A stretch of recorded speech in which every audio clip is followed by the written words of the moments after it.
Hello. Hello. I have arrived. Hello, M4. Welcome. He he he. What are you saying he for? So maniacally. I just finished brewing my coffee, man. Anyways. So, when does it come in? When does the 24-incher come in? Was it 24 inches? I like quickly read through the thing. I didn't like look deeply into the eating right now. Oh, what you eating right now? Oh, we'll round up, bro. We'll round up 24 inches. As guy, you know, we'll round up. you know us guys, we like to round up. Hello, welcome to the stream. Do we?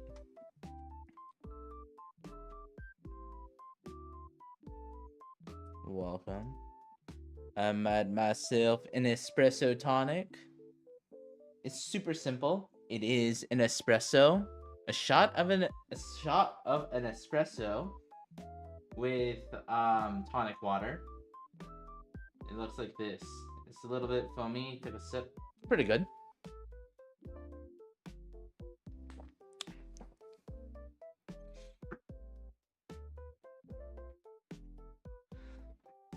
Yeah. The things that I use to make it though is kind of expensive, but what it is.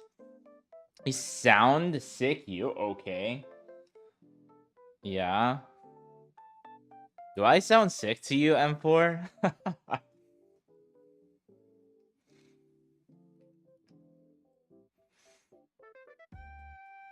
Yeah. It's an expensive drink to make. I mean, it's because I use...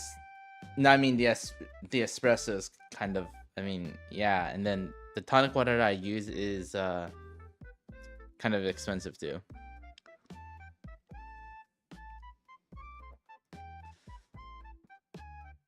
Yeah, you just sound like you just woke up. Yeah. Why are you so particular about my voice? You're so particular about my voice. It's fairly odd. It's like you hyper fixate on it. No, I'm just being honest. I think in order... Okay. Do you want to know the cost of how much it will cost me? Like, if you're to, like... So, it would cost me...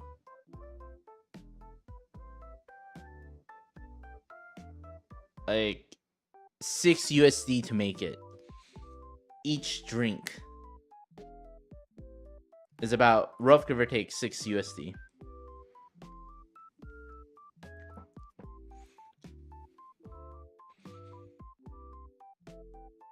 You're watching the Dexter series? Damn. Well, okay. This is the reason why. Is because number one, I've imported beans from Japan, or coffee beans from Japan, and I have to pay for what is it? Or, I mean, the big reason why it's expensive is transportation costs, shipping. Literally 50 USD. I had to pay 50 USD for shipping. Then again, I bought 2 kilograms. I bought 2 kilograms of coffee beans from Japan.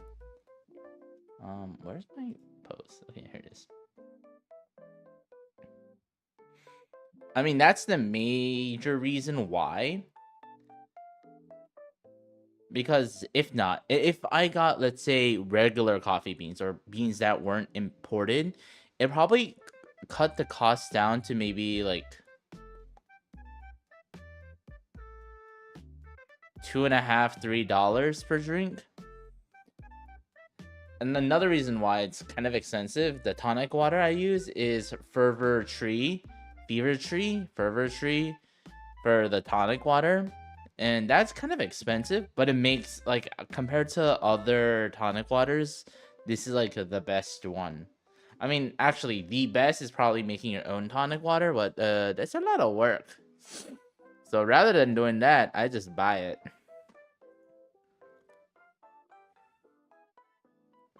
You went to a cat cafe? Oh, how's that?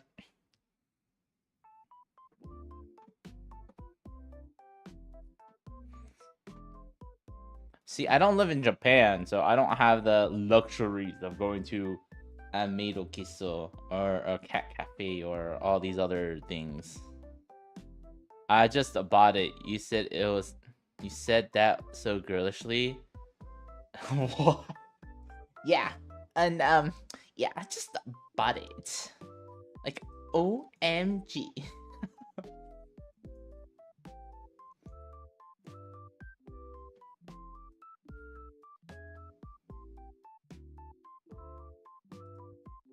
OMG. Oh my goodness.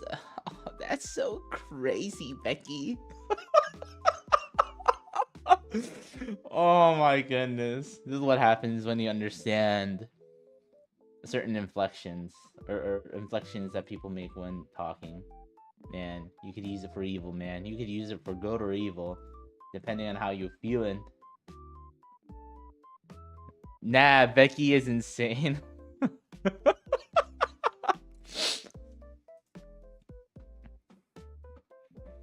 Come on.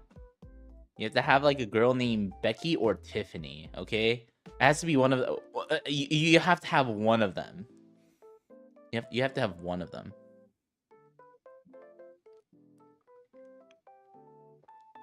You got space on your desk, go right, M4? For that 24-incher? Man, 24 inches is no biggie, bro. That's no joke. It's a lot. It's a lot of inches, man.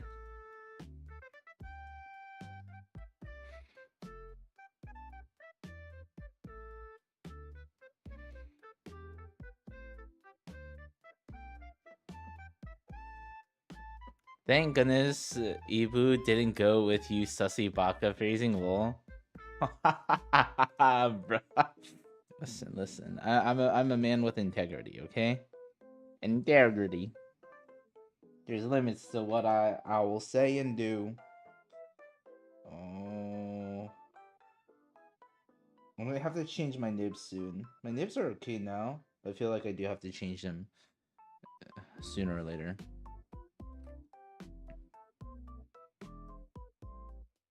Yeah, I'm down.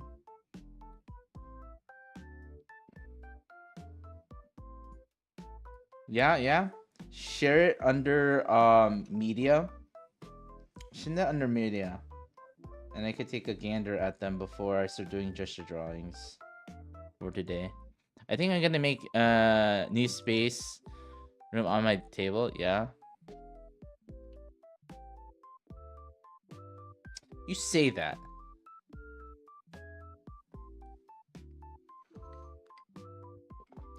M4, do you also have a stand with it as well? I'm telling you, like, it is. I highly recommend spending like extra money on a stand or something to prop it. Hell, like, if you don't have the money, use books. I kid you not. Stack books until the angle that you want. I'm telling you, it's a game changer. I mean, I used books before. Yeah, in streaming media. Yeah.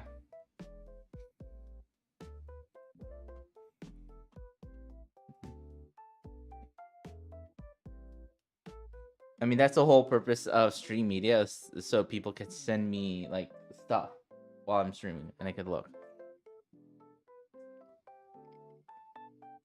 Double check M4. Double check. Some places do, some places don't. Double check, because you don't want to, like, you know, when you get it, you wanna like use it to its full potential. You feel? Catch my gift.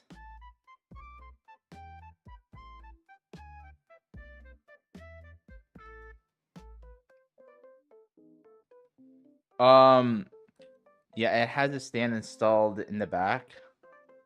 But do you know if it's going to be the height that you'll like? Because again, the big thing is ergonomics, right? Like, I have my thing set up where, like, my back is straight. I'm not, you know, I'm not shrimping. You know, artists, right?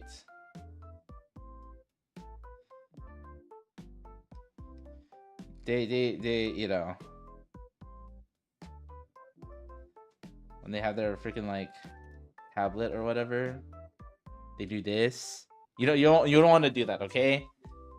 That's gonna destroy you. Like, maybe you'll be okay now, but in a few years, you have to go see, like, a back doctor or a chiropractor. They're like, how the hell, how did he end up like this?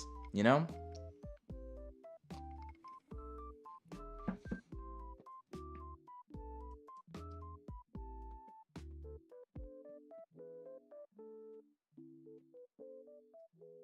Damn, look at those kittens.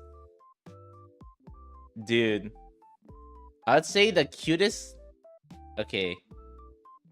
No, that's pretty cute, man. I would say, though, the cutest cat of them all from the picture is probably the gray one. Not the gray one on the leg. And not the gray one looking at you.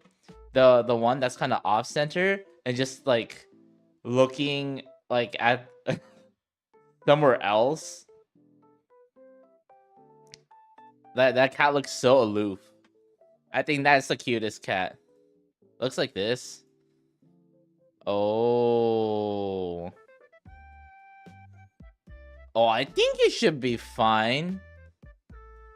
Okay. It comes in. Okay. Then I think you should be fine. Okay. I think you should be alright.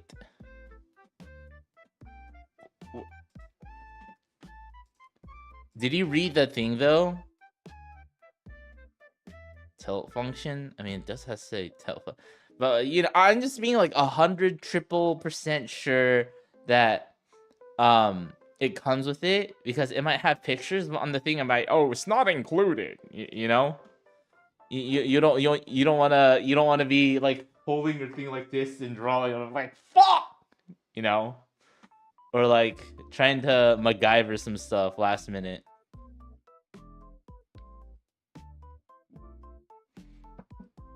Sleepy cat?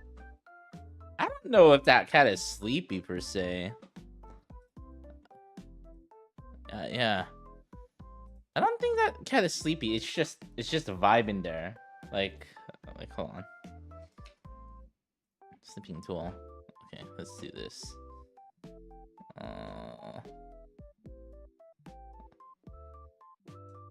Okay, I'm not showing the whole thing. I don't need this.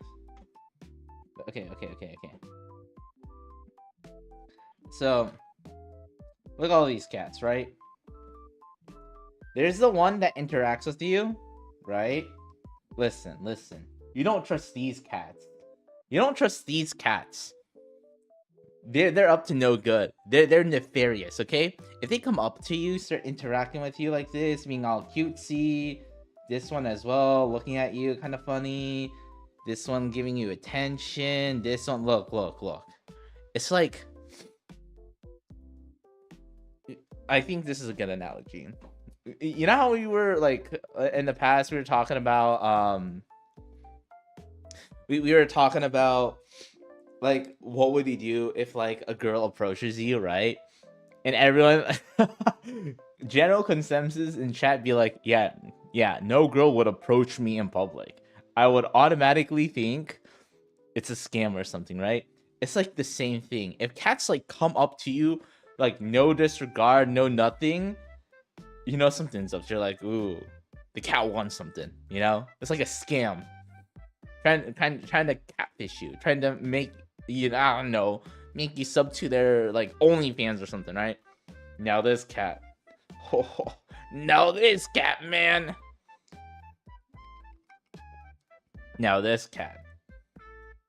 Now I want this cat, man. I want this cat in my life. It's just vibing, right? It's just there. It got this cute little tail like this, just chilling.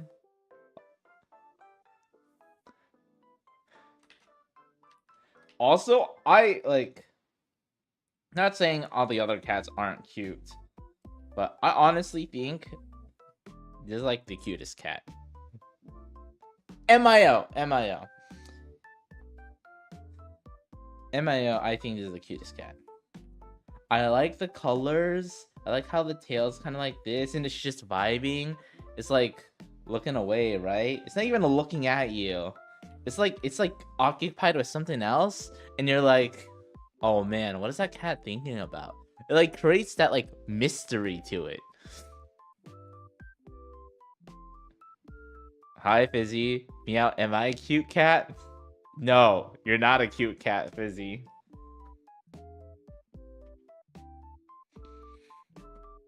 Oh, that's another copy image. I mean, this is another cute cat, but still, damn, worth the try.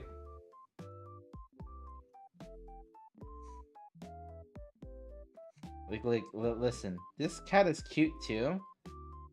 I don't know, man. This is like the... This is like... You know what this reminds me of? This reminds me of, let's say you're like, you know, let's say you're watching anime, right? It's like a really chill, wholesome anime or whatever, right? And your parents walk in at like, you know, the wrong time. They walk in, right? And then you just, you know, turn your head and you look at them, and this is their face when they walk in, and seeing what you watch. And it's some like, again, it's just a weird scene. You know, it's a little anime-esque scene, right? They look like this, and they just walk back. They just grab the door and walk backwards. And then you never talk about it ever again. This is that look. This is the judgmental look. Surprised but judgmental look. It does look like it has a small beard. Like this is the face, and then the beard goes outward like this. Are you winning, son? Yeah. So, my dad would sit beside me if that happens. Oh yeah, Fizzy, of course, your dad would. I'm telling you, chat. Fizzy's dad is like an effing... He's an effing Chad, bro. He's like... I want to be like your dad, Fizzy. Like, he's the type of guy to watch, like... He's the type of guy who would watch Panty and Stockings in public without a damn. Without headphones. And listen, Fizzy exists. That means, you know, he bagged a gal, bro, okay? He got pool game. A weeb and got pool game? One could wish, right? One could wish.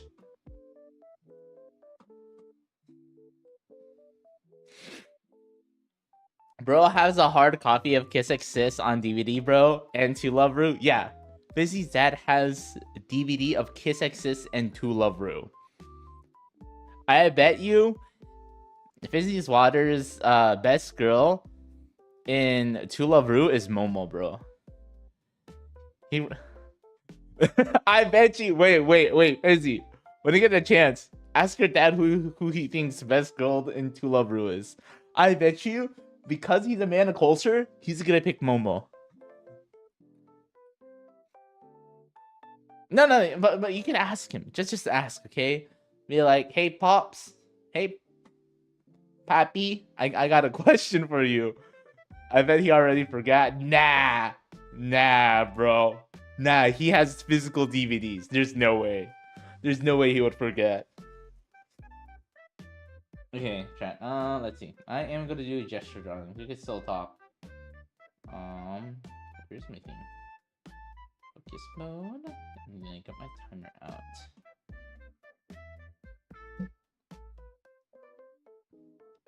Nah, he wouldn't forget. He's a physical copy. Highly doubt it.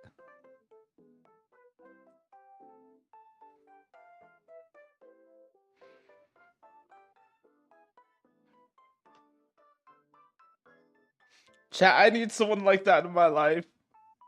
I mean, wait, what? Would I want a gal who outweighs me? I'm pretty degenerate myself, chat. Do I want someone who's more degenerate than I am? Oh. Man, that'd be something special, man. Oh, if I'm the normie in the relationship, chat. Oh gosh. Would that be a dub or would that be a loss? Is that a green flag or is that like a red flag? Oh, okay. Yeah, I would date a Fujiyoshi. I wouldn't mind. Hell, freaking, I have my, you know, the whole freaking reverse harem thing? Dude, they would love the shiz out of that, bro. They would eat that shiz up. No, they would make fanfics of that, bro. Oh, man.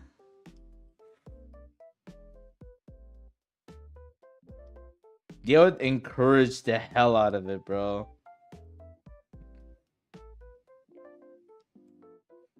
That'd be kind of funny.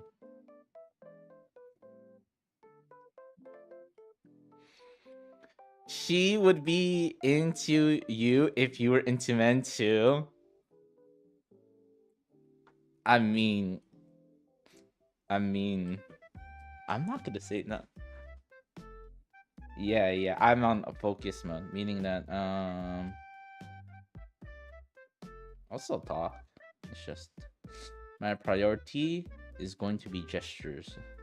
So I'm not gonna be reading chat as quickly or respond as quickly.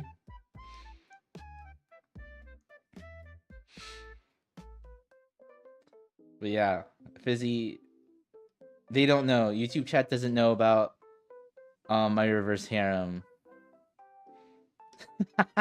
I mean, we haven't talked about it. They haven't heard my conquests. They're like, what the fuck? What does he mean by conquests? Reverse harem NTR yaoi. Hey, whoa. There's no NTR. There's no NTR in there, okay? I mean, yes, they were all taken. They all had girlfriends, but hey, that's... Hey, man, you don't worry about the details, okay? Listen, bro, it was only like 6 dudes, okay?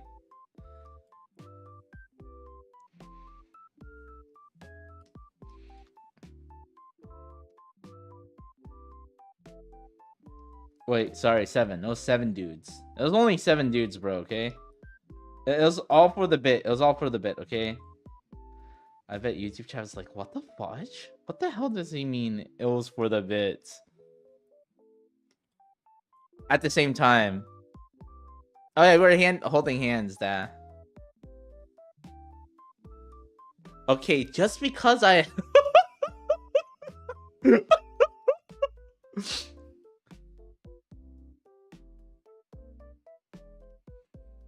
Nah, bro.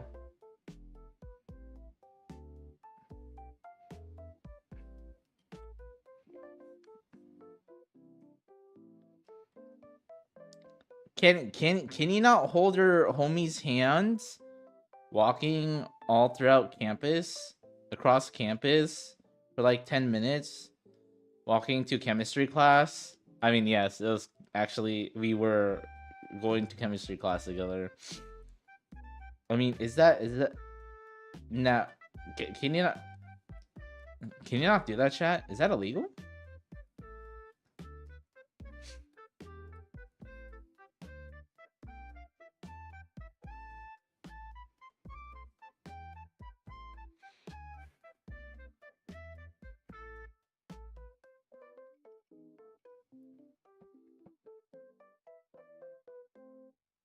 Okay, listen.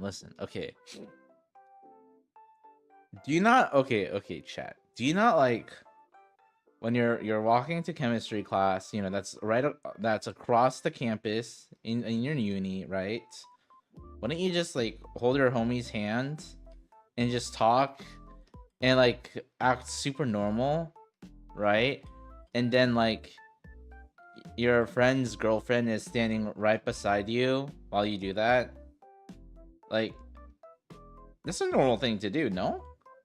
Everyone has done that. I surely I'm not the only one.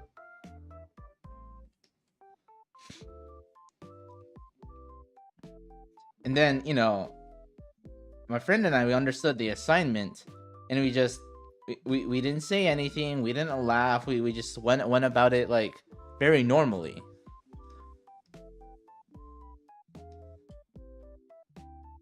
Oh.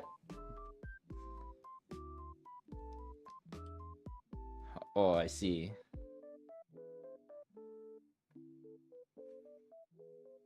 But I mean, if you had human interaction, right? Why don't you hold your hand? Why don't you hold your hand of your homie? It's like kissing. It's like kissing your homie goodnight. It's like a similar concept, right?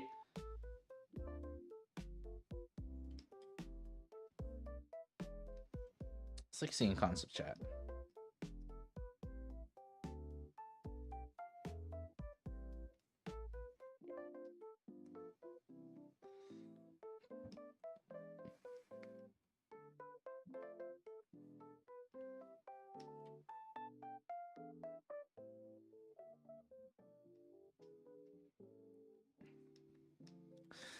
They arm wrestled without the violence, just hold clasping together, looking into each other's eyes. I am not going to say anything about that claim that you just made. I'm not saying that we didn't look into each other's eyes at a certain point, but not the entire time, though, because we had to look where we were going. Now, could there be an argument made that if people were to see us, I mean, people definitely see us, and has a suspicion that we were a couple? Maybe. But again, his girlfriend was right beside us when that was happening. So, could this be considered NTR because she was right next to us while all this happening? I mean, maybe an argument could be made for that, but I assure you, nothing. Yeah, nothing. Yep. That was it. Yep.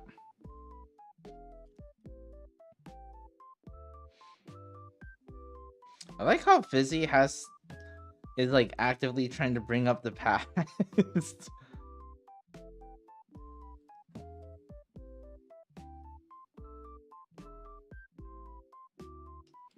Chat, I think okay.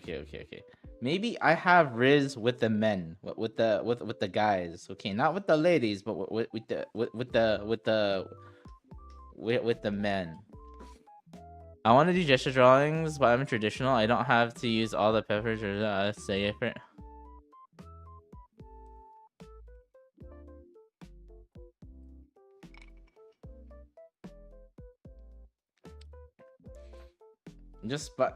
you know, just use the cheapest paper that you have, bro.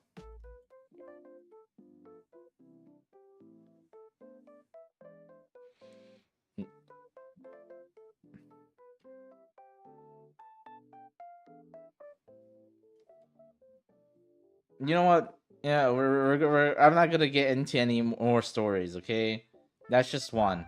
There's many more, but you know what, Chad? That's for another time.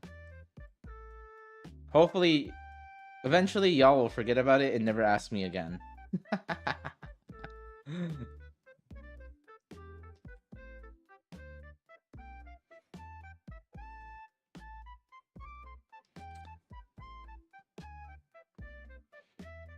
Kind of insane. Like, the thing is, right?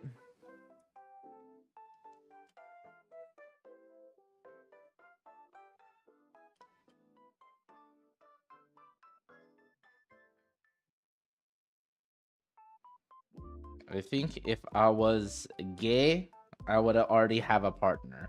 I kid. It was a joke. It was a joke.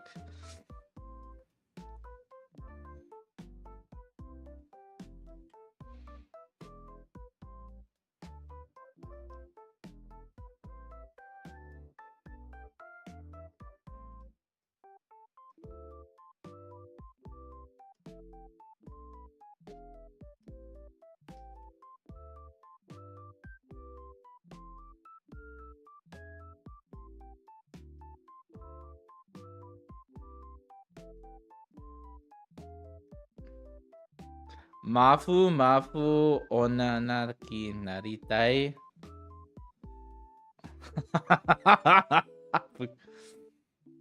I'll do it in a little bit fizzy since I'm doing gestures.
Oh man.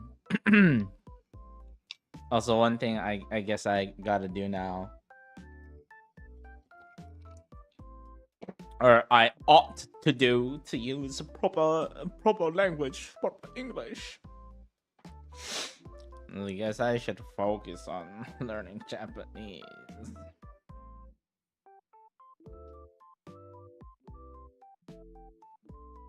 Just because. Listen, chat. My life goal is to bag a baddie. A Japanese baddie, man! And that's gonna be impossible if I don't know the language.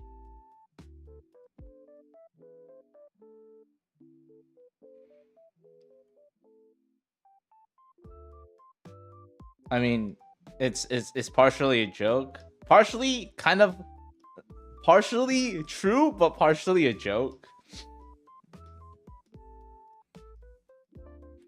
Okay, Santa. Just go pray. Make like, dear Santa, I wanna.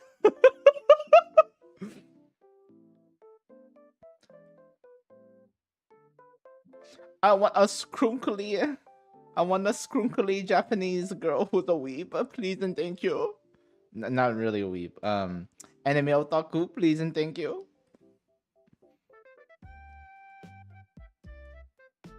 It's gonna be impossible, man.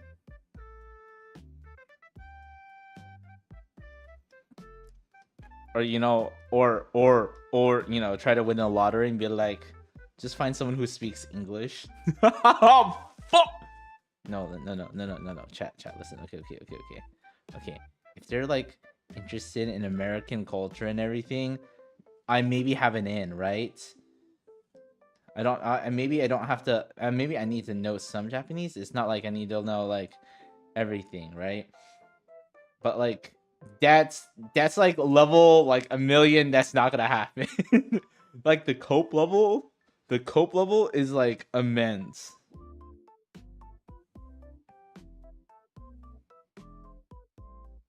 Because you have to remember, my mindset is like, I'm super like American, right? So it's like cooked from the beginning. It's realistically, it's not very realistic. It's one of those, oh, it would be kind of nice. You know.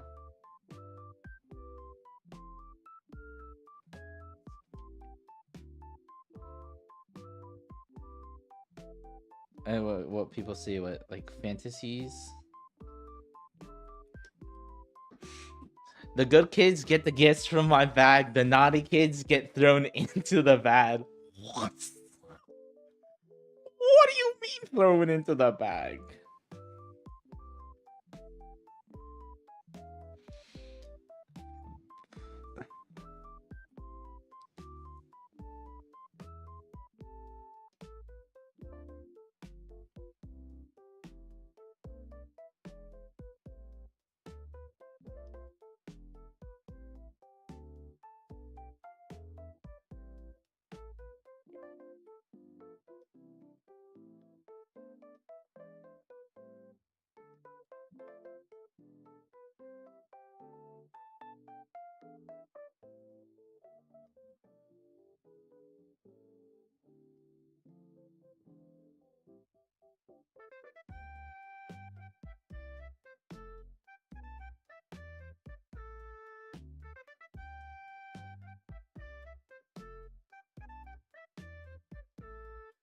Bagging baddies? Damn, that's true! Facts. I'll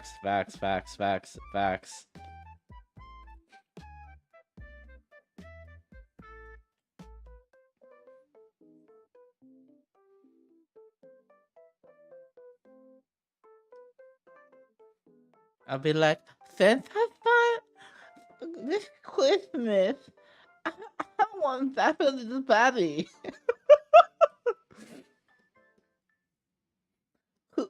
Who's into anime and speaks English? I thought I saw that was for Christmas. Kento looks at me and be like, you mother effer. I can't manufacture that shiz.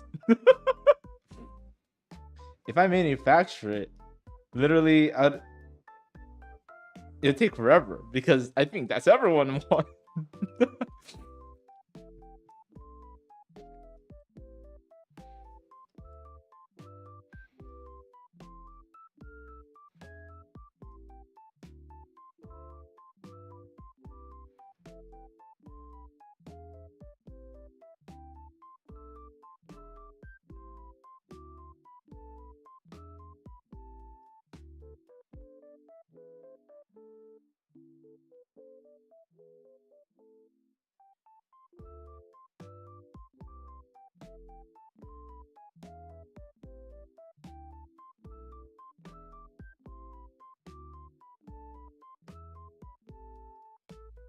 What if they tick all the boxes, but they're a blue-haired vegan?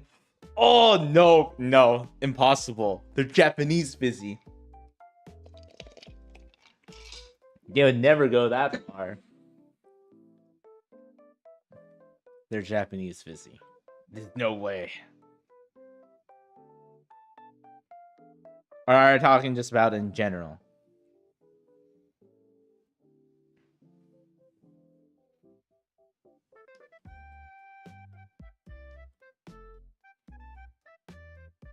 listen. I mean, there's a reason why there's a stereotype. But like those kind of people, generally, not all of them, but generally, they're the most insufferable people, bro. And I thought I was unsufferable. I thought no, I thought Karens were insufferable.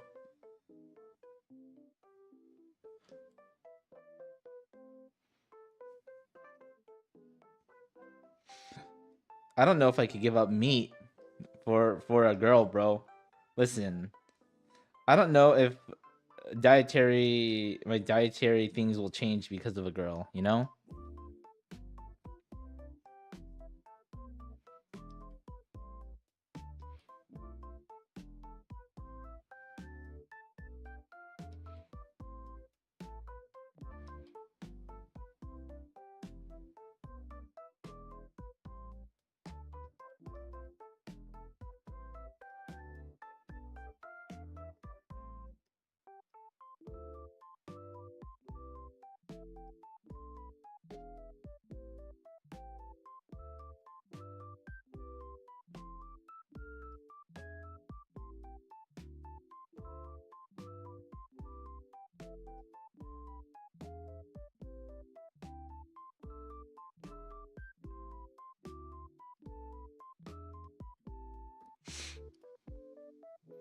I could talk. I dated a normie. I can't speak with them. I'm depressed. I don't know if I could give up meat for a girl, the guy with a reverse harem.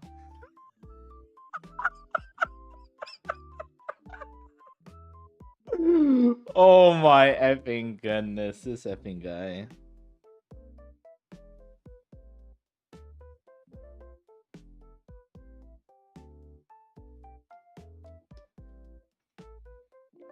I'm okay, listen.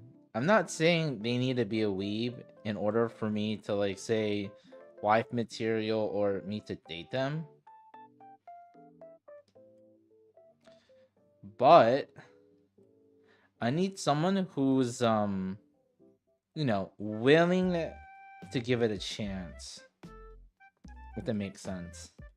If they like automatically dismiss it and not even give it a try, I'm like, nah, dog. You know what? That's the like same thing. If they have a hobby I'm not super interested in or whatnot, you know, I'd be willing to give it a try. You know,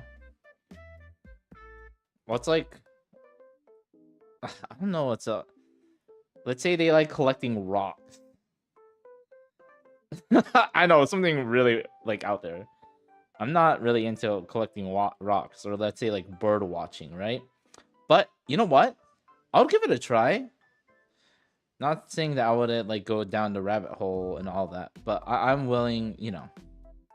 If I don't like it, you know what? It is what it is. It's just one of those things.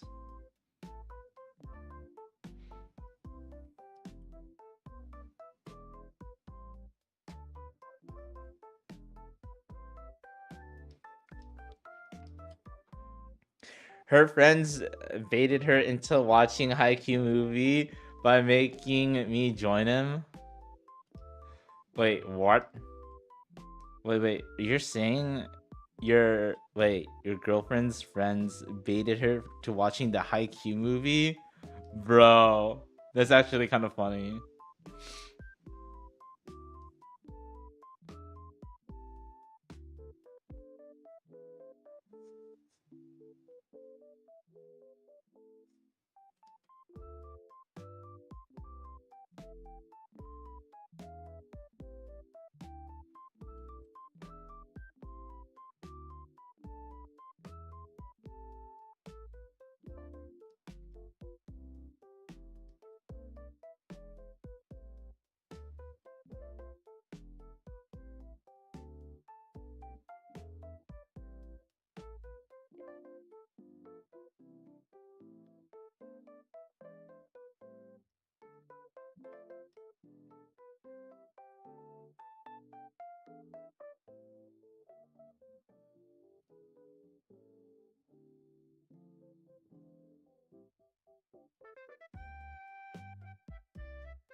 Oh, okay, okay. I mean, hey, at least she's giving it a try, you know? Even though she did bash Uma Musume and you weren't allowed to play Uma Musume because she said stop playing it. Hi, Smile, welcome to the stream.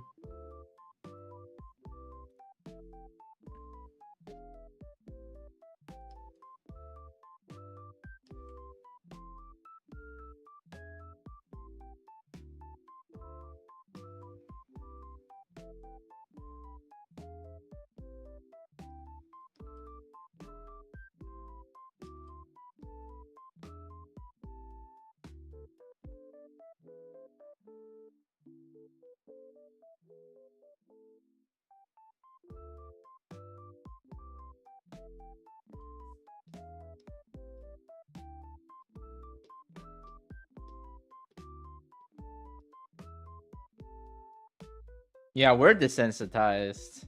I know the concept is weird. No. I know the concept of Uma Musume is definitely weird. But yeah, it's just so normalized for us because we are exposed to weird anime slash weeb stuff. Compared to the general public, they're like, what the fudge is this?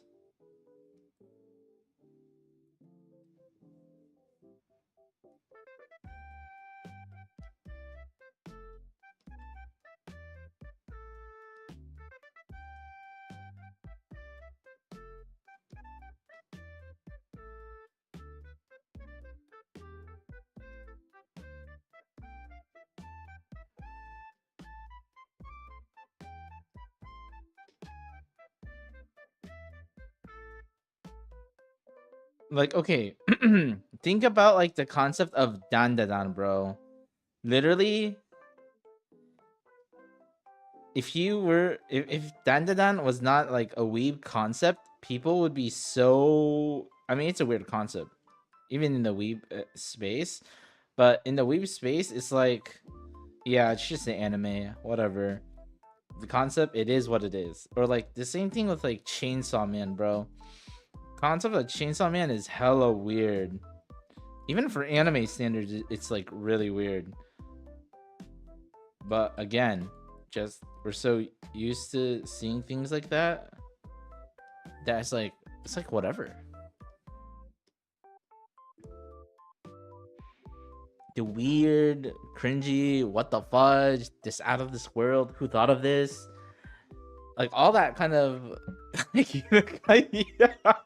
effing Inukai or Fuduko something, like what is it, Fuduko guy guilds?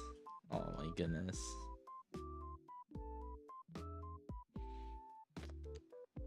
The dog in her way, buddy. Let's not open that can of worms.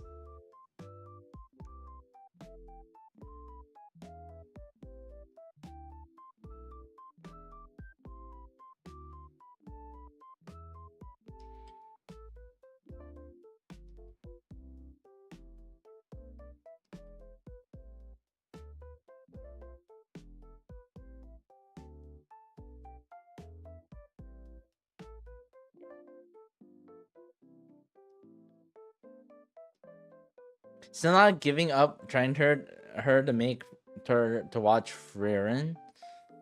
Oh, Frieren is definitely a slow burn. It's not a show for everyone, unfortunately. It's a phenomenal story, but some people will definitely not be patient enough.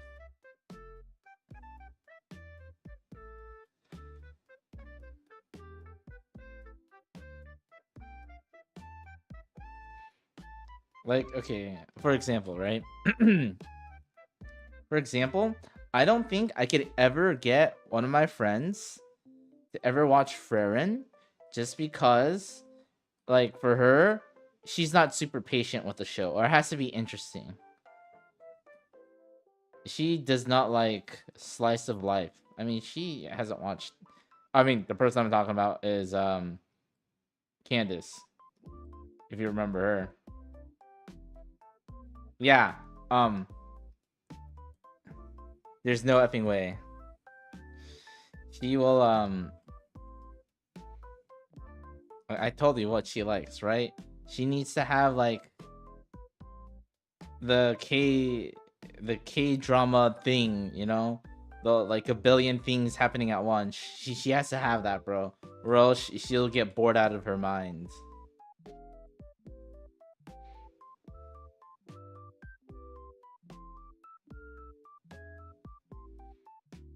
Or what is it? What's the trope that she really likes? Oh, the enemies to lovers. She loves that shiz, bro.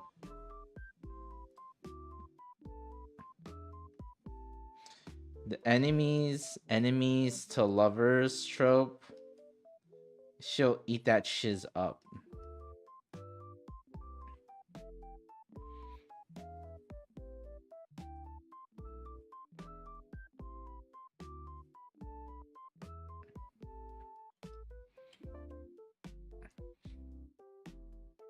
Oh.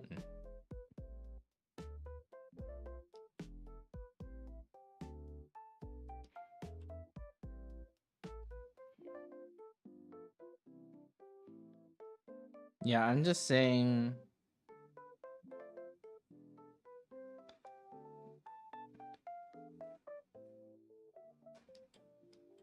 It's not for everyone.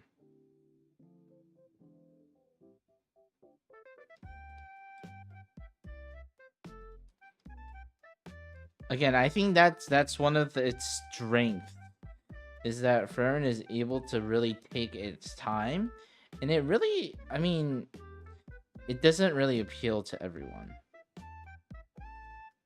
or it doesn't try to appeal to like like the popular, well, it's popular, or like the masses, you know?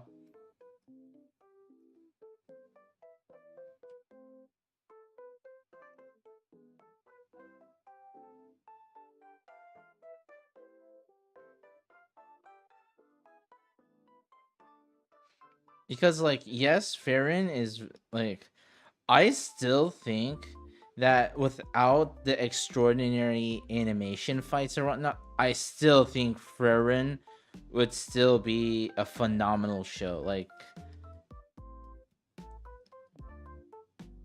the fighting parts, all that, yes, it makes it cool and whatnot, but that's not the main reason why a lot of people like stick with watching it. If that were the case, you know,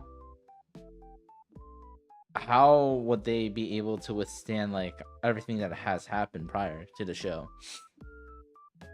Or yeah.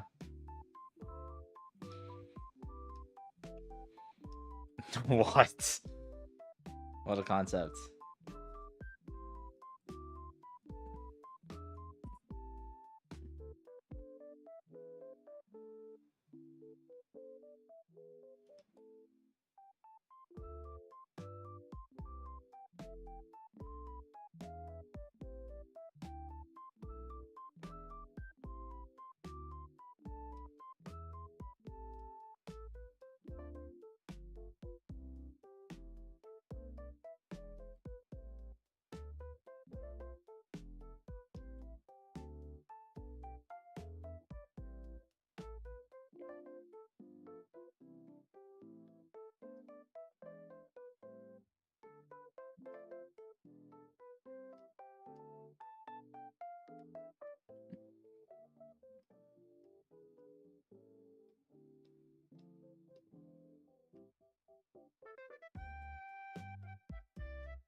Oh, Felix, welcome, welcome.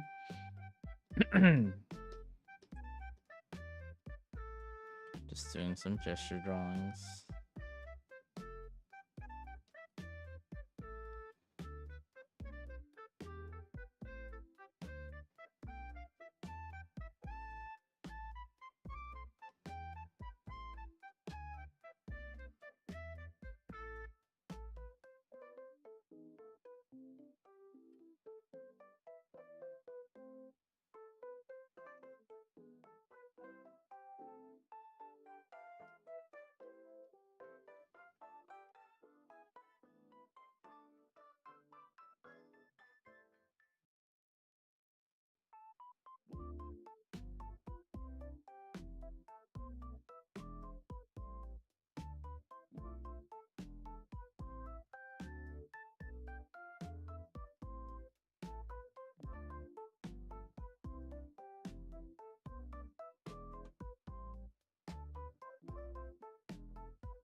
You know, I'm a big advocate of trying it before you knock it, but I'm gonna say Yaoi does have Yaoi hands. Like, men have, like, men, those hands are beefy.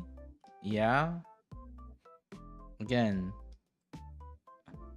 like, girls, they really like their hands, bro. You know, guys really like their feet. Girls really like their hands, bro.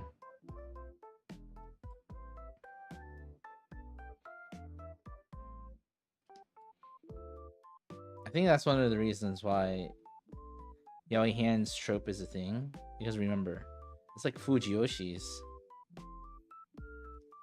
Damn, you like hands more? Okay.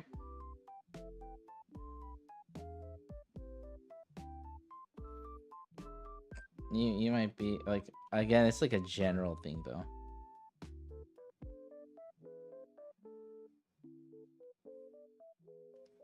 When I see it.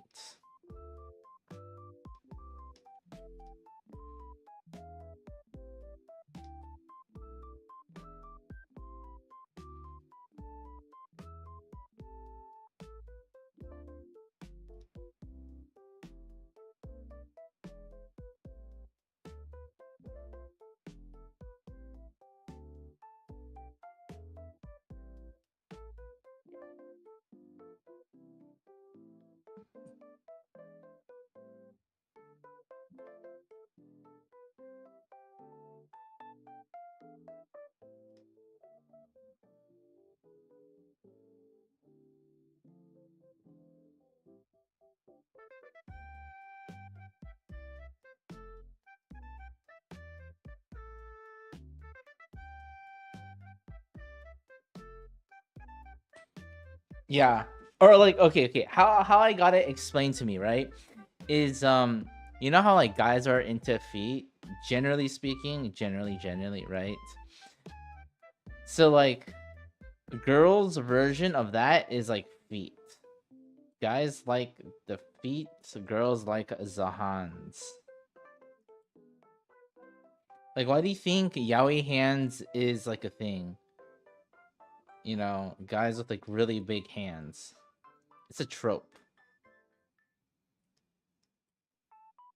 It has to do with like the yeah. It's not the end all be all, but yeah.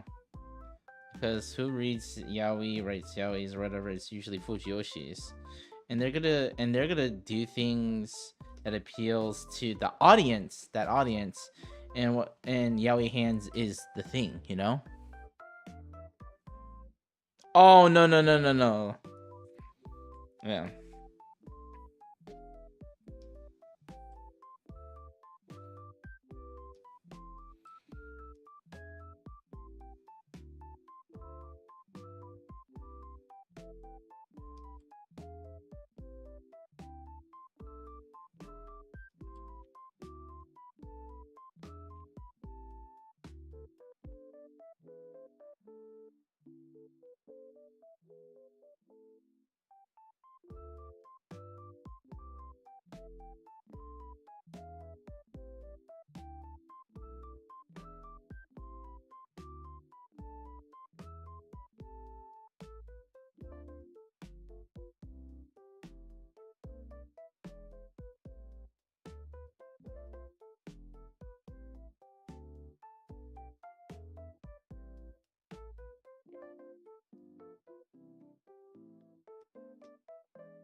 Most relatable. What?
Oh, I already did that pose. Let's get that one. Okay, this one I have done.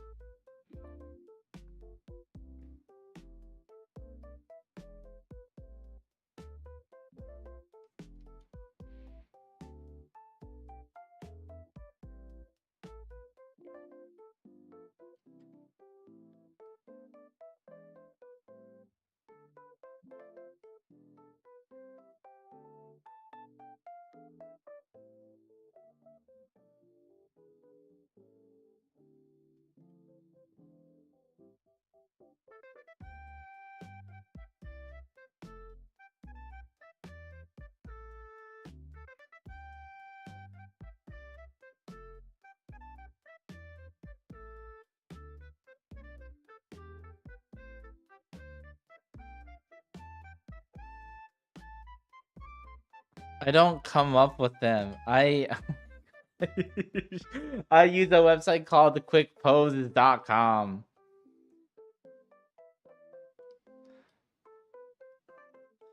It's a website I use. It has a timer and everything. I just do it.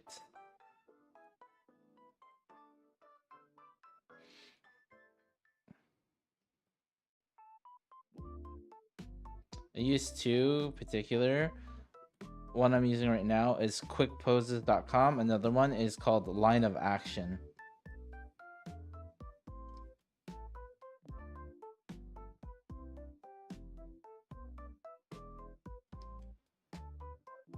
Highly recommend those.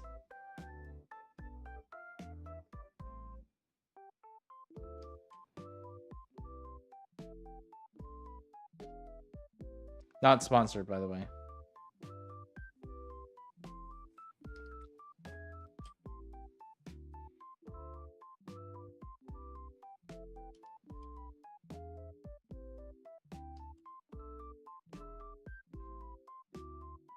Yeah, I can't show the poses on stream because they're nude.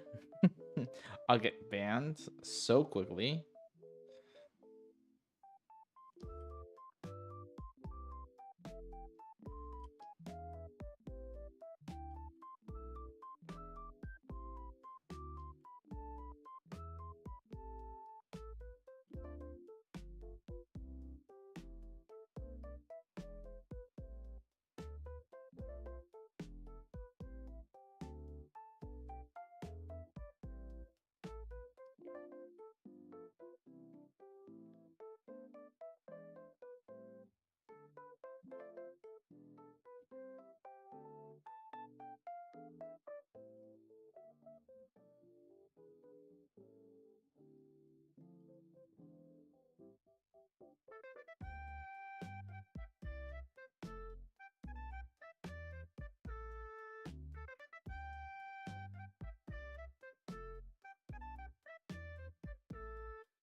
Dang, these are some hard poses. Fudge.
Okay, finished. Woo!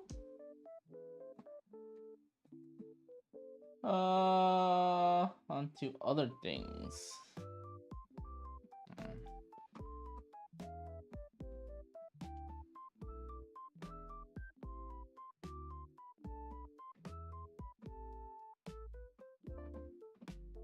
Probably send me fizzy.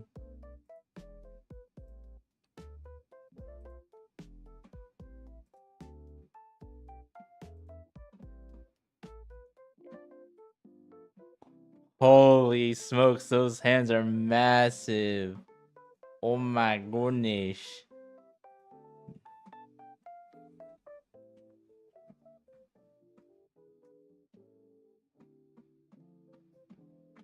Well, that's for y'all. You guys get to listen to the same song over and over and over again. I'm listening to different songs because and it's unfortunately it's just because you are on YouTube.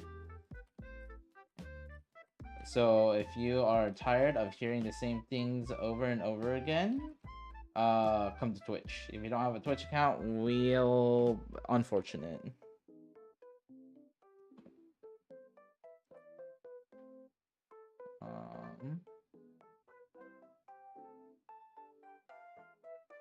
Because it's either the same background music or you get complete silence.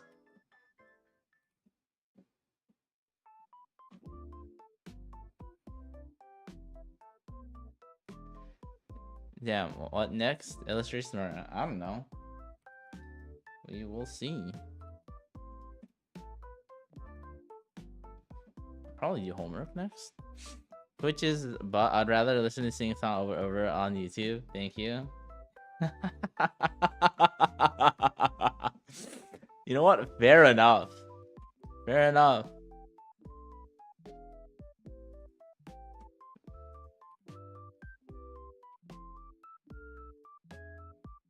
Man, you want me to see me do illustrations so badly, man. Like the fudge, bro. So, you know, there's a chance that, you know, I don't finish my illustration. I mean, I will. Don't worry, I will. But it's not always about illustrations, man.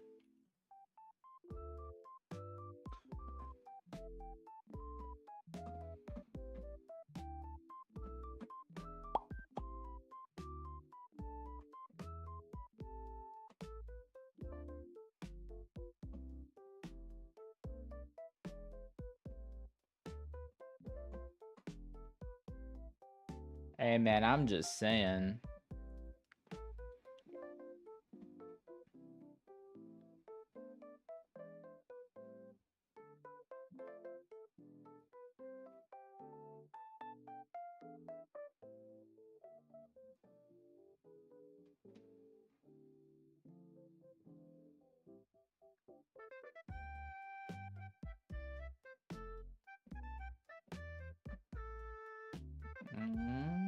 I'll do this there.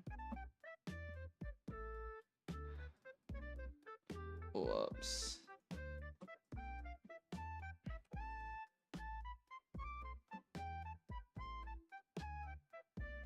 Hold on. Let me just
Oh,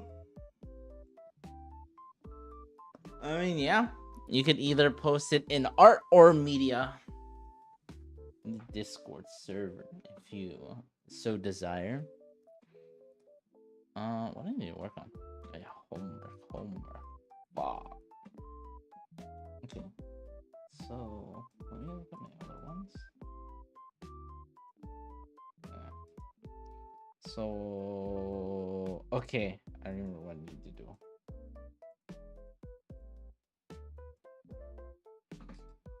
What brush did I use again? I think I used this one.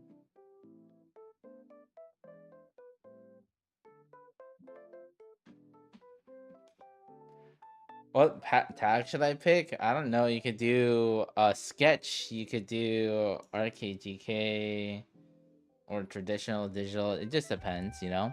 Why do you make it so hard to understand for dumb? Nah, it's not that difficult. Oh, you put it under art test. Oh, that's so cute. I don't know how to draw a hair. Lol. Bye. I mean, what aspect about hair? It's pretty cute. I mean, like how to do hair in general, how to approach hair, or specifically with this character, like the what is it? The spirals. It's so cute. Can't make it out.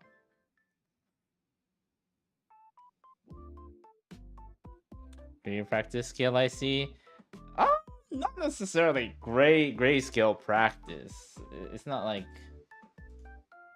it's not that I'm doing that in particular.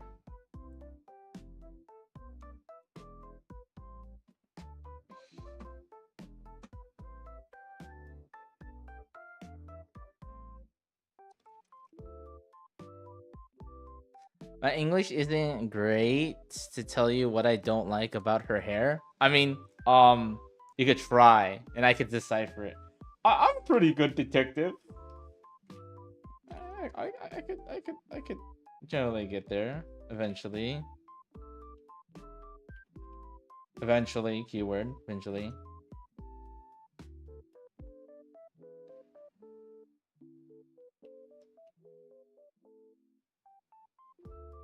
Here goes nothing. Alrighty.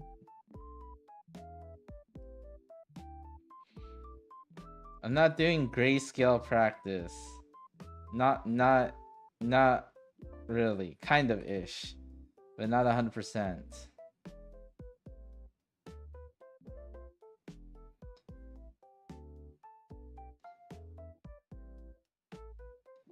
Not 100%. Kind of ish.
Let's see.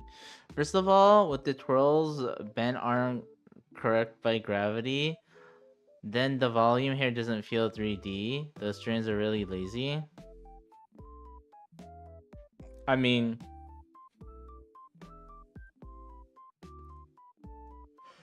hey, you know how to fix it though. If you know how to fix it, then you're good.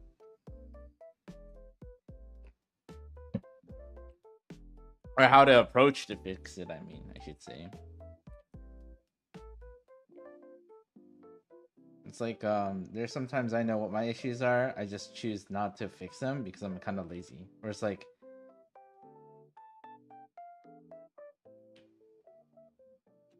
it's a different story if I'm like, oh, fudge, I know how to fix it. Yeah.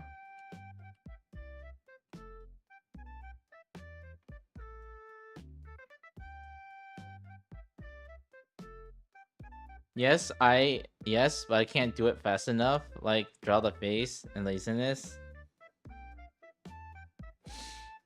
I mean, honestly, if you want to make, like, do it fast, right? Let's say, angle did you do the face in again? Let me see. Let me look at it again.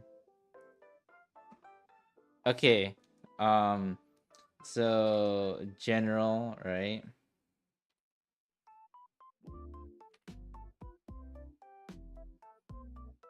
Let's say, I'm just doing this very generally. I'll do holes like this. This, face, eyebrows, whatever.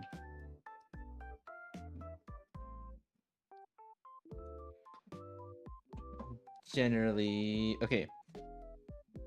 Number one is perspective. Perspective is pretty important. So you're saying it's more of a... This depends on like how zoomed in you want to have it. If it's like fisheye or whatnot. Because you know the general rule, like breaking hair into 3 parts. So you'll have like, I'll do this in different colors. So you'll have like the front portion of the head, the front part, then you'll have like the back or the side, and then you'll have like the back part or whatever. Generally 3. So like once you have that concept down, and then it's all about relationships after that. So like with the angle, right? You probably want like this one to be, you know, a bit shorter, or have this part up front, right? So you have to make this more apparent like this. Also think about center line. So really pushing this forward. And then these parts have to be going more back. And why is that? Because the angle that you have it on. Because if we're doing this like a box, right? Technically, if we're going to draw this like a box with this perspective, you're having it more like what? Where you have the top part kind of like this. I ain't gonna make it super Jurassic. I'm just doing this for Jurassic sakes. And the eyes are like this. Nose, mouth. So this part is forward. So other parts have to kind of go back, right? To really present that. And the same thing with the hair, the twirly parts. Because with your drawing, there's no consistency. So the twirls of the hair should be a little bit more leaning forward instead of it being neutral. You have it like this. They should be able to see the top part because of like the perspective of it. And again, it's just big things is perspective. I think once you get perspective down, I think it becomes like you could do it faster. It's perspective and relationships with that and with the perspective.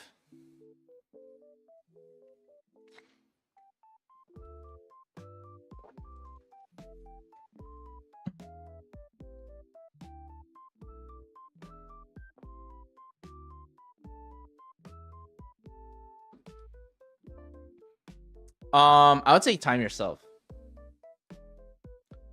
Time yourself.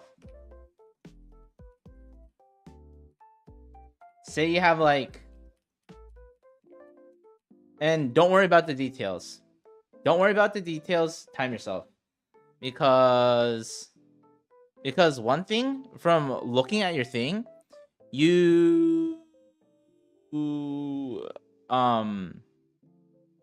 I feel like what you do is you do this. You like draw something and draw it again and draw it again and draw it again over and over again. And how I could tell that, I'm assuming that's what you do, is because how thick your lines are. Because typically, if you're doing something like fairly fast, I mean, yes, it depends on what pen you're using, all that. But usually the line quality should be kind of like thin, loose, compared to when you're like doing it over and over and over again. It has that like scratchiness, or again, I understand like you're trying to, when drawing certain parts of the hair, you're trying to highlight it or make like you bold it, right? Yes, but I think just because you're going over and over and over again to like emphasize that one portion, but with multiple strokes, I think that's another thing that's causing that as well. So, using, line weight to your advantage, just with confidence, and then, if it's more below, that should help. Because if you're doing it over and over and over again, it creates that stiffness to it. And also, with that as well, your lines look a little scratchy, so I think also it has to do with line quality as well. You're right, though. I don't think about what on top in the hair, and it might be a perspective issue. Yeah, more times than not, when hair looks weird, it is a volume issue and perspective issue. But I like that look. I do that on purpose. Is it a bad thing? Style, I guess. The scratchiness style, I mean, you can do that. That's fine. I'm just saying, if you want to do something with speed and whatnot, you can. Just don't commit to it.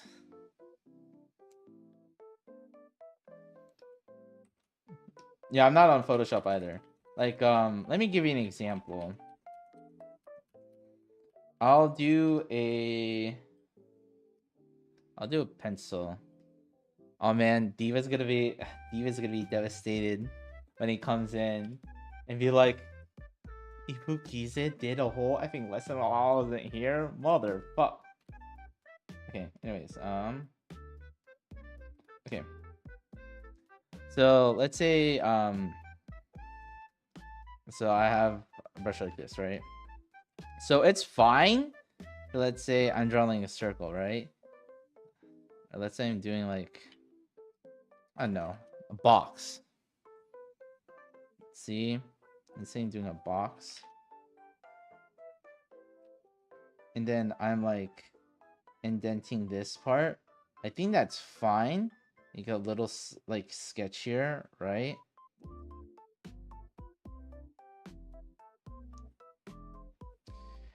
But if you're gonna do something like that, like a sketchier style, what I would recommend is your first things that you are trying to put down, don't overcommit, because I feel like you're overcommitting. Like you are trying to like make it like this, and then you're trying to like do this. Again, not a terrible thing, but typically if you wanted to make it look a little bit like cleaner but still have that sketchy feeling, your first go through should be kind of light, you know, to get a nice feeling, a flow, right? It's just very lightly, right? Then once you get certain general shapes, certain things that you want to it, that's when you can kind of like go back in and darken it a little, and it still be sketchy, but it's a little bit cleaner. But yeah, I think right now your issue, or what things that you should work on is, number one is line confidence. Line confidence. Because again, you want to have like good lines, good quality lines, and not be like, because I feel like when you're doing it, it's kind of like shaky again, and that comes with time, practice, you know, drawing lines with confidence. Number two is perspective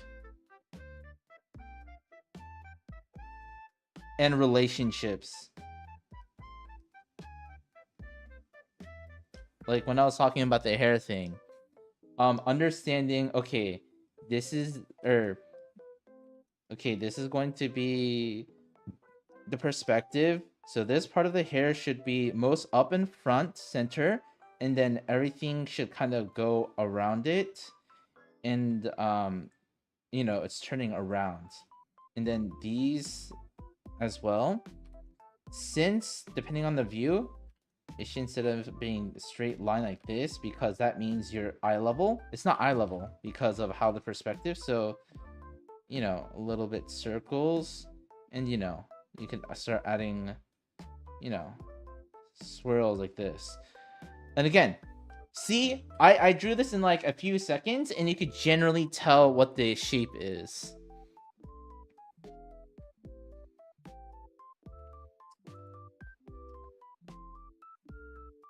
It's not super detailed, right? You generally get what this is without too many things. And that's the secret of drawing fast, is showing the most important silhouettes, shapes, and then constructing on top of that. Again, you could do this super lightly, and then, you know. I draw more clear on Photoshop though, I'll show you. Yeah, I mean, whatever thing that you're used to, of course you'll have better, but I'm just saying, generally speaking though, like line confidence, you could put like more stabilizers, more XYZ thing to it, of course. But I'm just saying in general, how you draw on, like, generally certain habits or your personality will show regardless of what drawing program that you use. And again, like, that's not a bad thing. I think not having line confidence right now is not a bad. It's just something that you need to work on.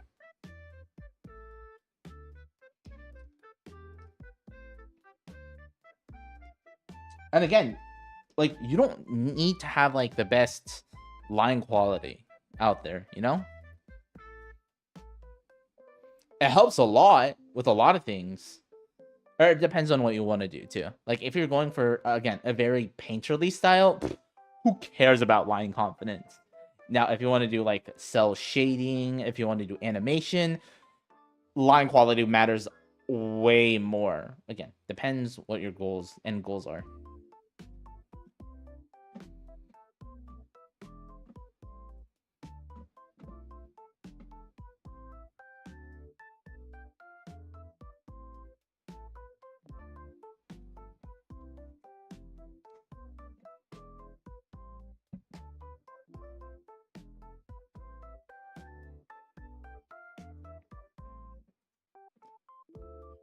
Thing.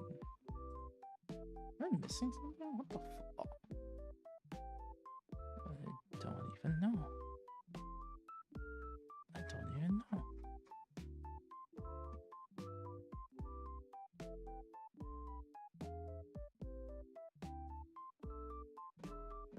Same squad.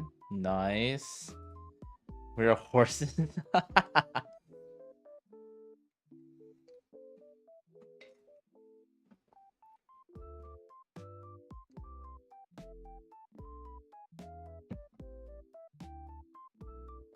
Okay, okay.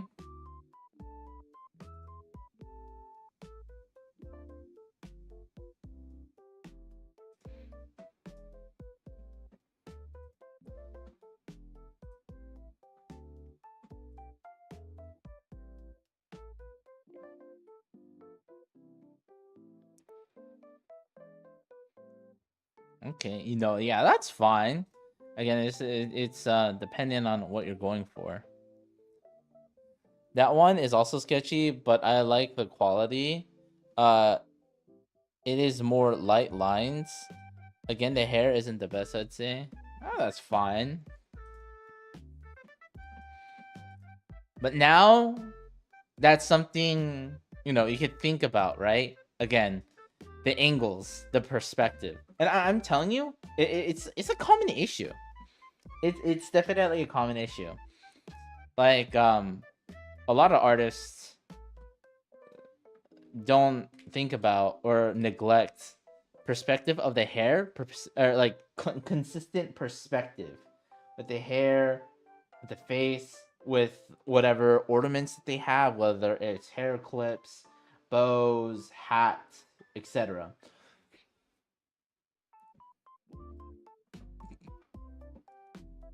Again, I think of it as a learning opportunity.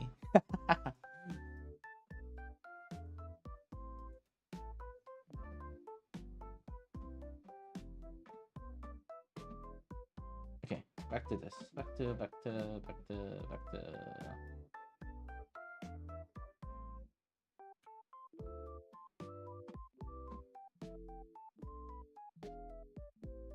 What? What is my reference for this? Watch. Gotcha? Yeah.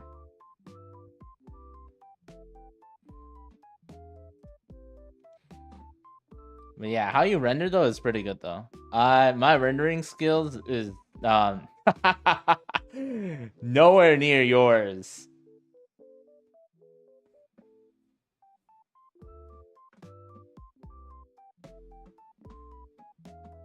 Again, I put all my skill points into draftsmanship. No point, negative points into rendering.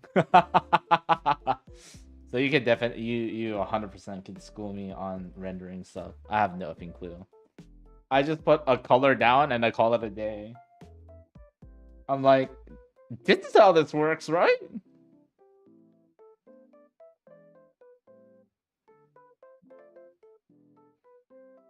Hey, fair enough. Fair enough.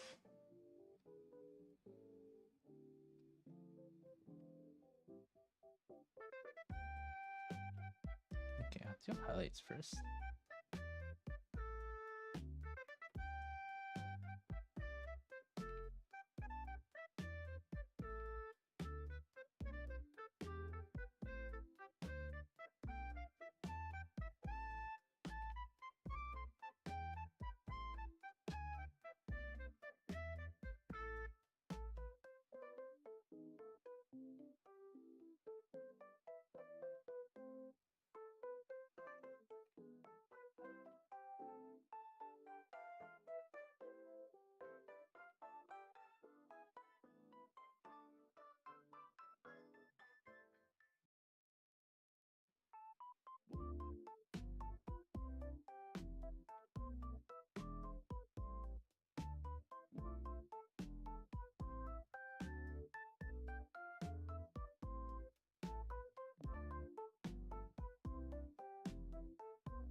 Also, I have coloring for beginners tutorial on my channel. Fair enough, fair enough.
Maybe I shouldn't make these.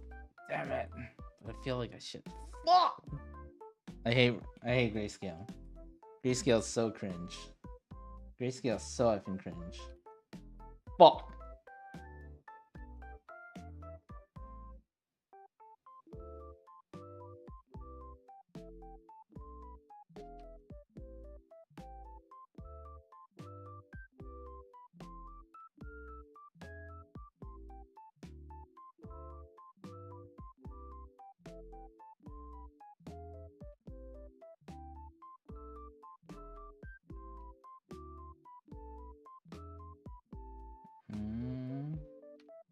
I will leave it as, let's see.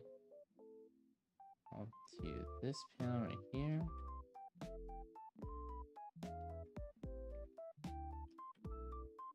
This portion.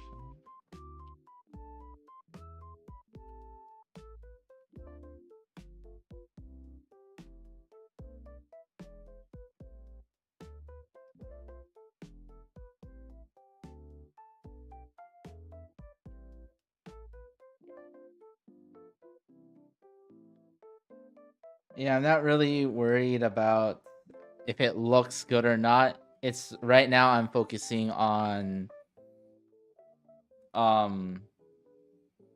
what is it? Values.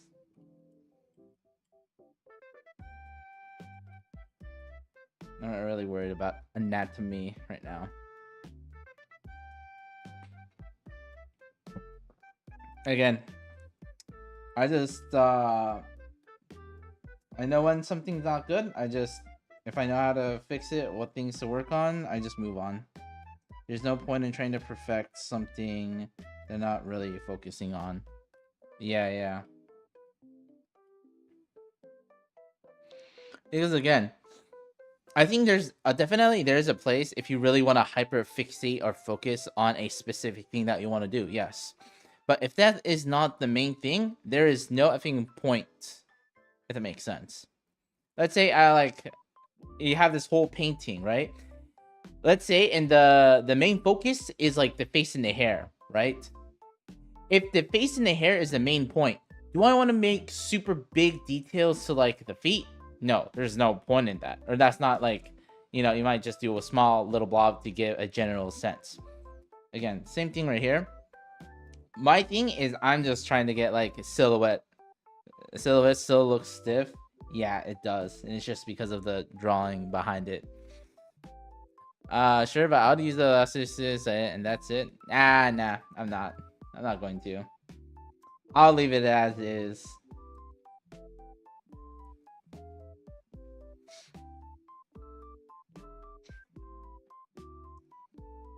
Still it does, so I technically could do to make it. I could expand this part. This. The reason why it looks. Expand this part.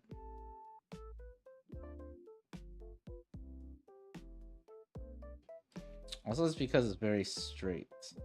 There's not as much dynamics. I can't really say too much for that.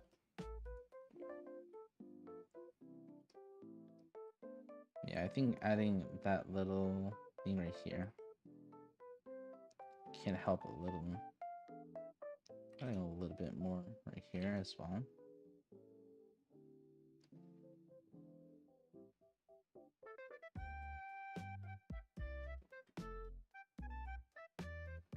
Technically, I could have the hair a little bit more going this way.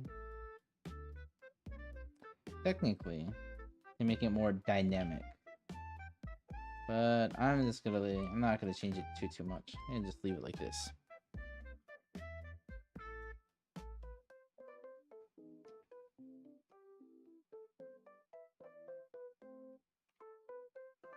Okay.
Again, yeah, my thing with when I do practice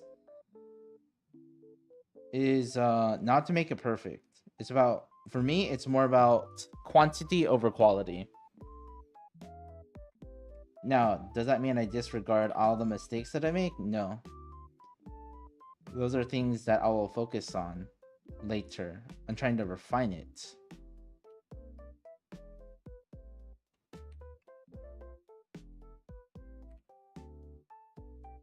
But it's just trying to get the reps in.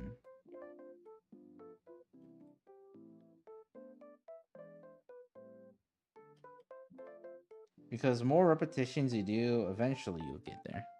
It's like do you want to try to create one pot and try to make it as perfect as possible?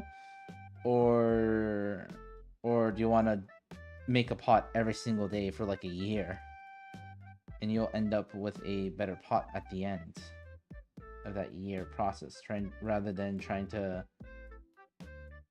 make a pot perfect. Because here's the thing, you know where we learn the most from? We learn, like, the most impactful, more imperative thing, it's from our mistakes. And our brain does this too. If you look at the neuroscience of it, like actually look at it, you will see that our brains learn significantly more from mistakes than doing something correctly. And it's just like this survival instincts. Like, imagine you almost died one time. Your brain will effing make you understand, like, oh, I will never ever do that effing again. Like putting your hand on like something hot. After you experience that, you'll never make that mistake again. Our brain is, because our brains learn from negative experiences more than a positive experience.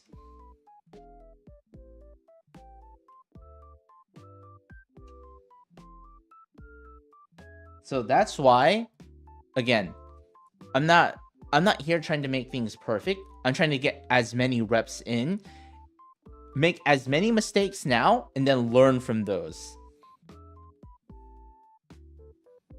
I'll be like, okay, now this looked a little weird, so I have to make sure when I'm drawing this, I have to make the hips bigger because of XYZ thing. Or, oh, I have to do this because XYZ, you know.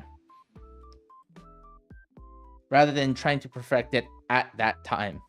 It's more of a reflective. But again, it's depending on what I'm doing. If I'm just doing homework, just practice, you know. If I'm making an illustration, that's where I could be a very like a nitpicky, look at certain things. Again, that's why I don't really do many illustrations. Not super often.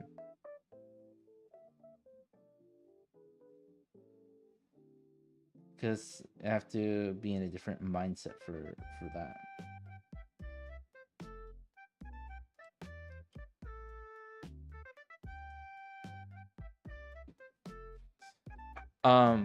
That's why I like watching your streams. I don't like it when people use tons, and I mean tons of guidelines just to draw one thing and perfecting it. Nah, no. I mean, yes, there's a place for that. I mean, like, if you look at like this illustration, technically, like, or like my process for this illustrations, you'll see I do use guidelines occasionally. Like, oh, let's got the color. Okay. Yeah, I do use guidelines, but like my initial drawing, right? The biggest thing. Okay, that was already practice. Like I got the gesture down first. You know, first things first is it doesn't feel stiff. So I start with the gesture first. Make sure I have the general, and then, you know, I start like, you know, I start my sketch. You'll see. The reason I have so many things is because I don't want to erase. But essentially, I draw all this on top of the gesture. And the big thing is just making adjustments to make sure I get all the, like, the anatomy stuff good. Well, but again, making sure that it's close to the gesture. Again, some parts are slightly different. The arm is a different place because the anatomy isn't as good with the gesture, but you know.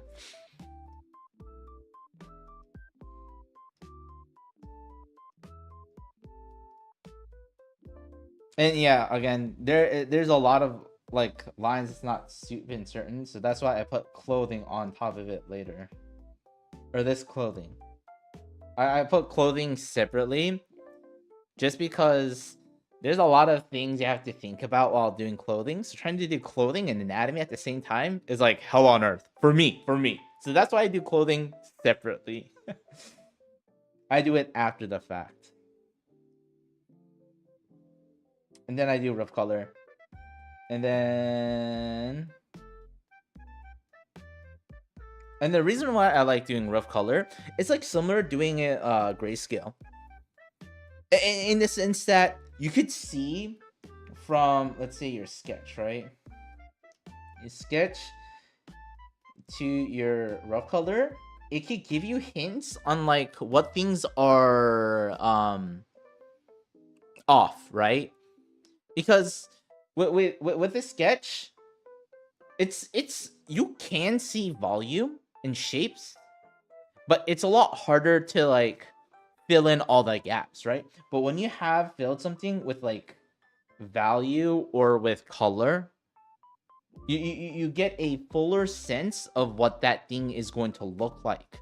So this is where you can make your adjustments. This is why I do this particular step before doing a line art, for me specifically, so that I could see what it looks like in terms of the values, and then yeah, volumes, and then I could start making it more bringing that form forward with the help of lines, with the line art. I'm not establishing the value or the volumes with the line art. I am adding to it, or I'm like bringing it more alive, I guess, because again, some of the stuff doesn't quite match. Like for instance, this right here, this is a match. This is slightly off, right? Certain things are not quite right. Like this hat too. I felt like this hat needed more volume. From the sketch, it looked fine, but while like actually doing the colors, I felt, okay, this hat didn't have enough volume, so I extended it. Yeah, I extended it a little just to have the balance of everything. No, yeah, no. It doesn't have to match. It definitely doesn't have to match. But that's why I'm saying I like to do this. I mean, some people, certain processes I've seen is they actually do line art multiple times. So they might do the sketch, they'll do line art, then they'll do the rough, and then they'll go back and do the line art again. And again, it really depends on like what you're like, what you like, how you process things. But this is how I like to do it. So after I do the line art, right, then I'll start putting values and colors and like go from there. But again, the only reason why I don't use as many like line art, the only reason why I don't use too many guidelines is because I force myself. I used to use a lot of guidelines, but I practiced not depending on them. And again, it really comes down to observations. That's why that's one of the reasons why I do so much effing copying. That's why I do copying all the effing time. It's not just blindly. Again, it's more about observations.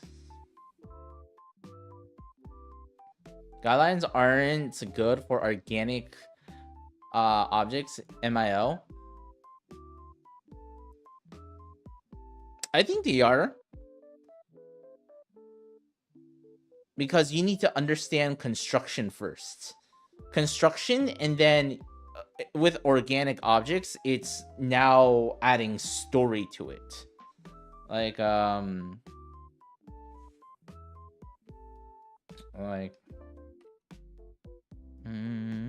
there's some like here's an example, right? Let's say you have a ball, right? But with like organic objects, it's gonna be like a ball, but let's say it's gonna be a little bit, you know, a little bit off. but you know, understanding where the center line is, and think about like contours.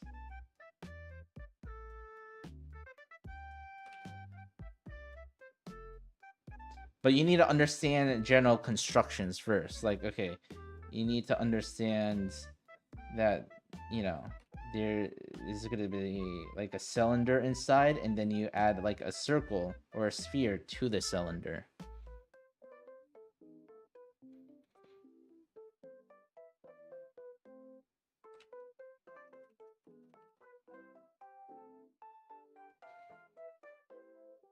Oh, face? Yeah. What is it? Using like the lumens method? Like you have like, you got a face, right? And then you're gonna have another circle.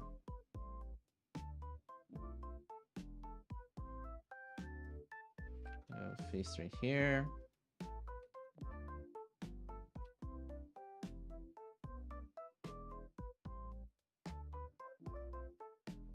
You have another one right here. You have the nose, you're gonna have the mouth, you're gonna have the eyes right here, because this is gonna be where the brow ridge is.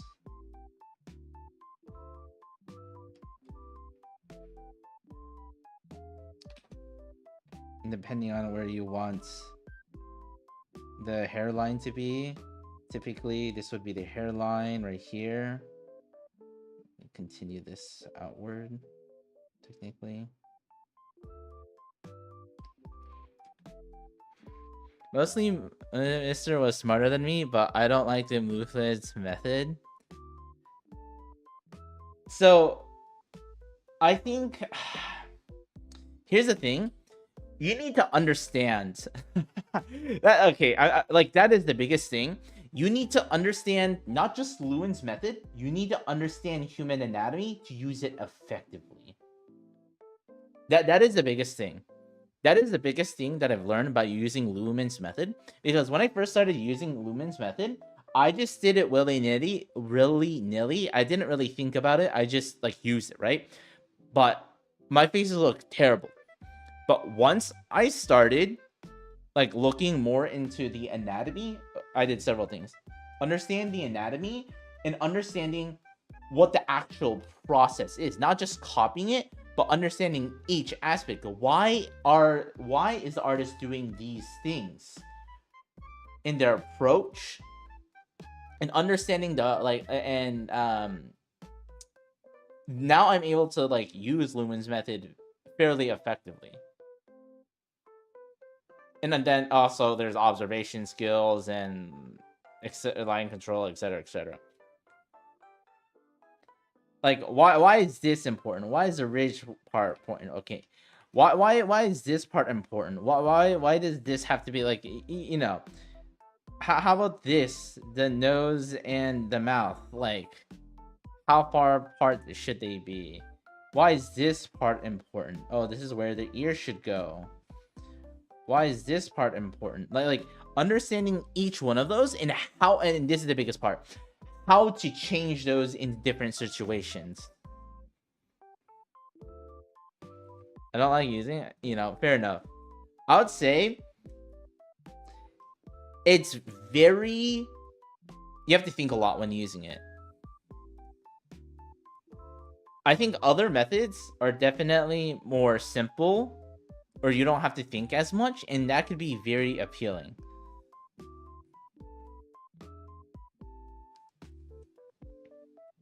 Understanding this is cheekbone right here, cheekbone right here.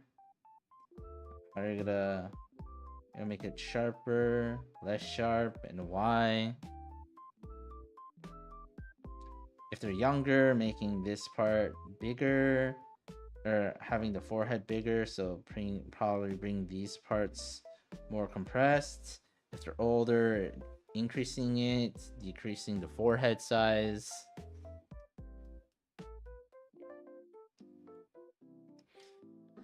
I don't use any method at all. That's why I'm trying to say I just start drawing straight up. I think that's fine. But I would recommend you use a method. Okay. Use a certain method and then make that your what is it? Systematize it, right? So have like a system, have an approach. It's extremely imperative to have an approach, and usually a method helps you with that. Once you have a like something that you go to, it's like built in your memory, then you don't need a method anymore. Or you could like ditch the method. The method is for you to develop a certain system, a certain thing that you can go to and keep consistent. Because once you have a process, a consistent process, you can build on that. Like with me, right? When I typically do stuff, I start from the eyes first. I start with the eyes. Then I do facial features. And usually this is specifically going to be the nose and the mouth. Of course, I think about perspective. I'm thinking about perspective when doing this part. Then I go, depending on the face or whatnot, I'd worry about like the chin plus cheeks. Or yeah, I'll focus on this, or I'll do hair. But usually I'll do chins and then hair, then I'll do rest of the body. Or I'll do gesture of the body, then come back and focus on the head. But I don't like construct it automatically. I mean, I might do constructions if I do this part if I need to add more accuracy or if I'm going for a certain style. But this is my system. But I did Lumen's method first a lot before developing the system. And I do use certain principles that Lumen has, but I'm utilizing it in all of this. Even though I'm not doing the same construction method, but certain things that I'm thinking about, I'm still using Lumen's method.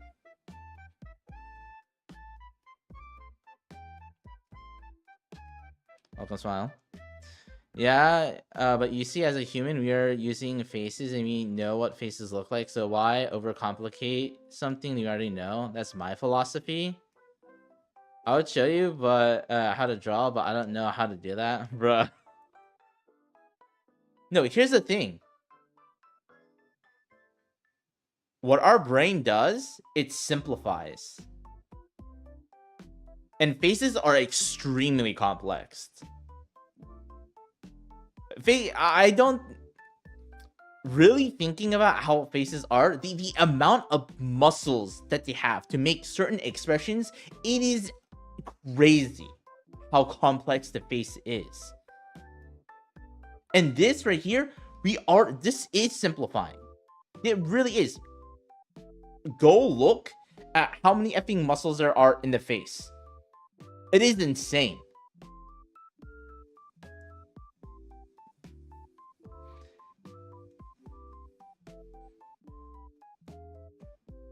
And I'm being honest, like, if you really study it, you will effing see. Like, look at the anatomy. And I like, because of that, like, the appreciation and how these people create these methods to like simplify them is amazing. But like the amount of simplification, like, you think it's complicated? Look at a real human face and look at like the muscles. It is way more complicated. I can't argue on anatomy with a doctor. I'm confident that I could draw without lumens. Yeah, I'm not saying that you need lumens to draw. No, I'm not saying that. I'm just saying that you should have a system into drawing for consistency. You could be a workhorse while drawing. Because if you don't have a system when drawing, you're setting yourself up for failure. That's what I'm saying. I'm not saying that the system is forever. You could change your system. That's the thing about systems. You try one thing, if it doesn't work, you try another thing, and you try to fine tune it once you get a good system in place.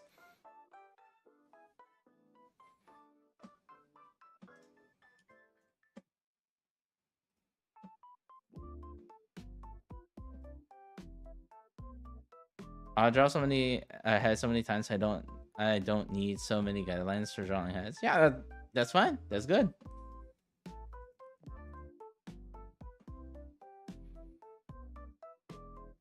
That system develops automatically after you draw so much.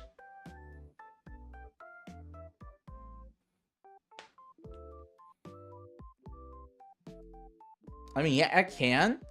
It can. But you have to... But the big thing is you have to see if it's working for you. Are you getting the results that you like from the system that you're using? Is it fast enough for you? Do you make the least amount of mistakes? If you are making mistakes, how can you make the system better? Because I'm just saying overall. I'm not just saying about faces. I mean drawing in general.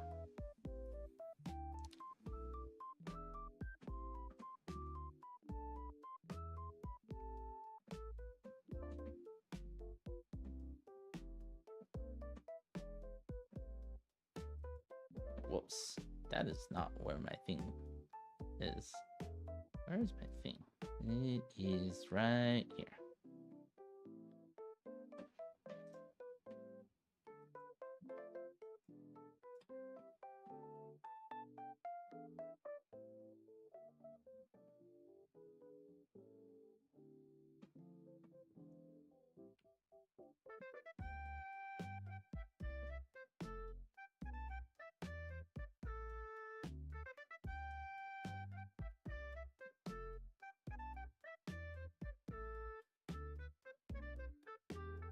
Let's see.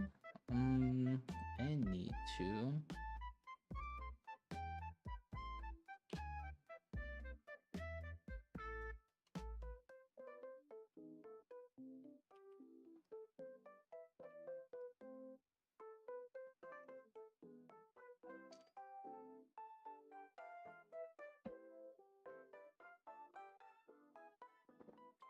And again, I'm just saying this with the perspective of if you want to draw something fast and efficiently as possible. If you don't really care about that, then honestly, you could just disregard everything that I said, because that's the pretense that I see all these things, which I'm pretty sure not everyone, but like a lot of people do want to get more efficient, draw faster. That's why I say that.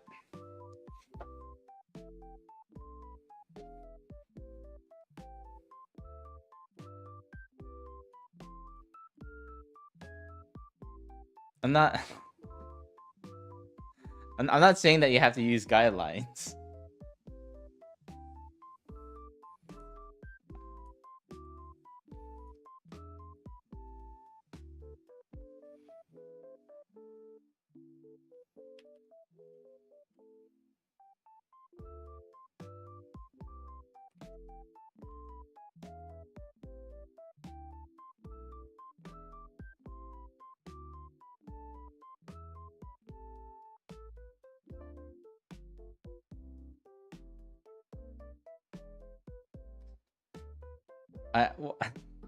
I'm saying you should have a system in place.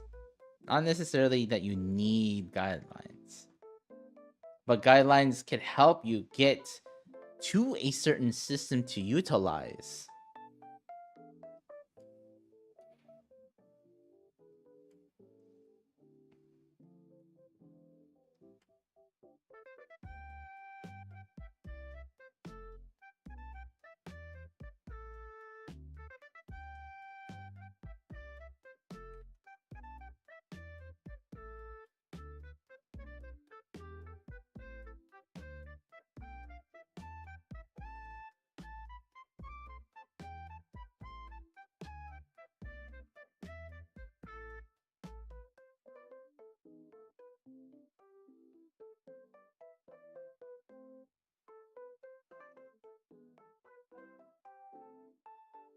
Making poses are simple, but anatomy is hard, I think. I mean, yeah, usually with poses, you're thinking about the gesture.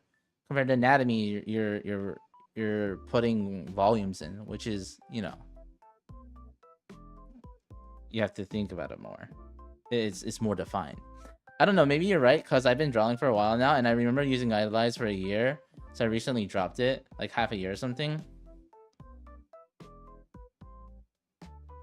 Then yeah, that just means that you have a system. Like, here's the thing, you're not drawing guidelines, but you are utilizing, you are like, you're still using them, but you're not like physically drawing them. You are thinking about certain things, like let's say you're like drawing a face, right? You're not here like, oh, let me draw the face, let me do this. Let me make sure when I do the eyes, I do this. I you know, draw the nose, make sure center. Like, you're not doing that. You're just, you know. But intuitively, because you have it in your mind, you develop the system, and you still are technically using those guidelines. You're not drawing it out per se, but maybe you're not actively thinking about this, but you have it in your mind, in your subconscious. It's like riding a bike. When you first learn how to ride a bike, it's not natural to you. You have to learn it. You develop a certain system, and then generally it becomes second nature to you. You do certain things that you don't recognize, but you are doing. Maybe.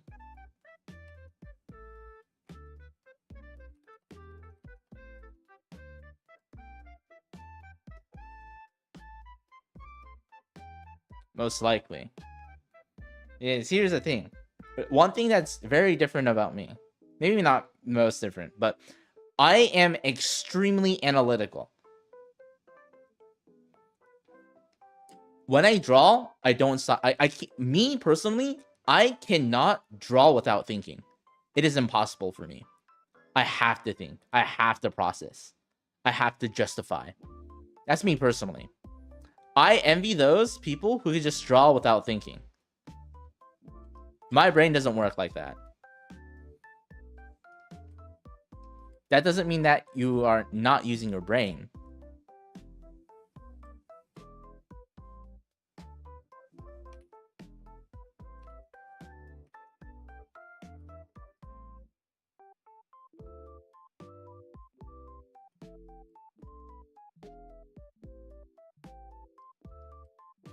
I think a lot when I draw. That's why, like, there's certain things I could articulate and I'm able to visualize and see, and I could explain in a way people are like, oh shiz, you're right. Like, oh, I didn't never think about, you know. But again, there is a balance, right? Because if you tend to overthink, you're not going to get any work done. That is why you see me, when I focus on one thing, that's what I'm thinking about. Everything else I kind of disregard, like how you were saying earlier, like, oh yeah, that character looks a little bit weird because of X, Y. I'm not thinking about, if I think about every single aspect, I'm going to be so overwhelmed that I don't want to do art at all.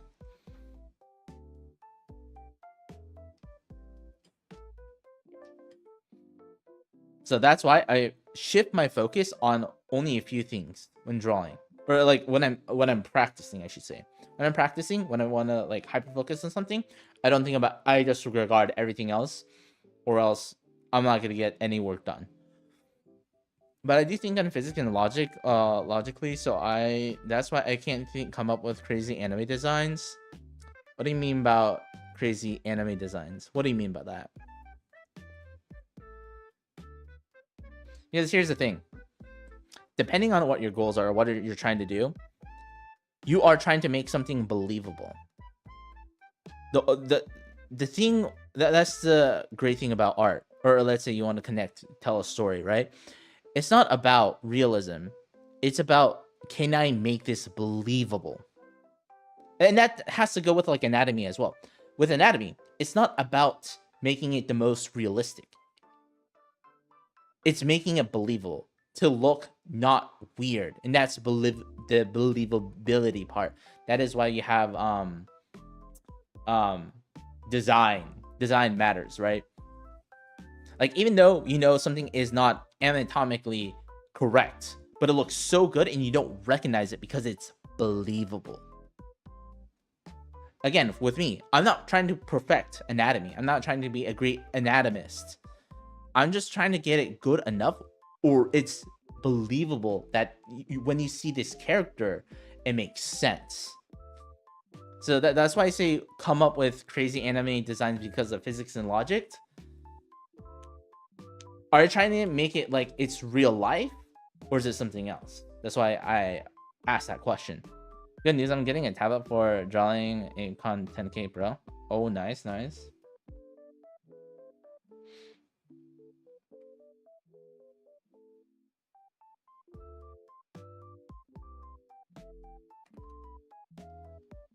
What value is this? Oh, this is 40.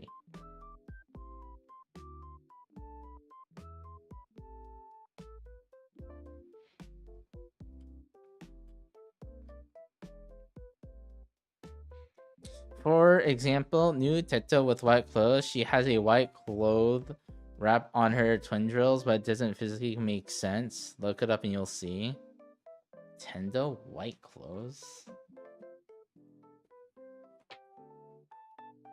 So, white clothes. White clothes.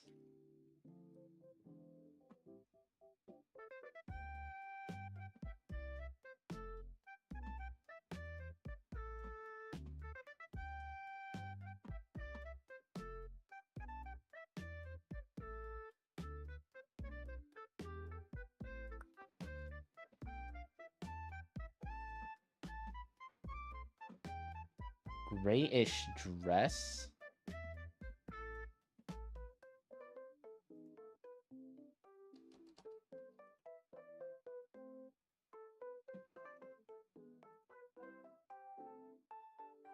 Like this?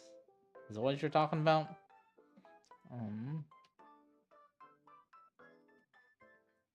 I just googled this.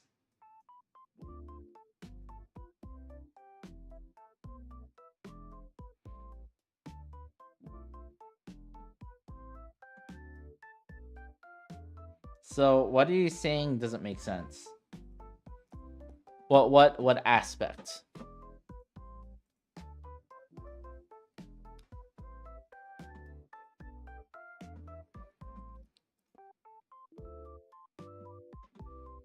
What about her right? This part?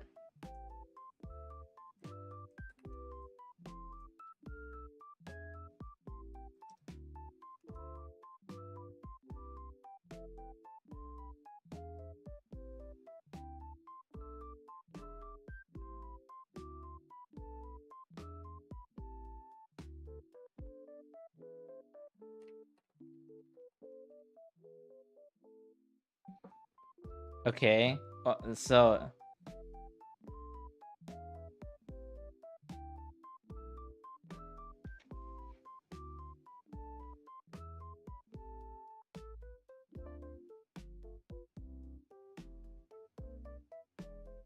how does it not make sense? Wires. You could have wires. Like small wires. You know how certain hats are? Like really tall hats work? They have wires in them for structural integrity. This could be the same thing. This part maybe not, but these could have wires in them to support this, and have a wire going through. Same thing here. Wire, have a wire going through them. Small little wires. Yeah, I'm talking about the white thing too. These could have wires in them.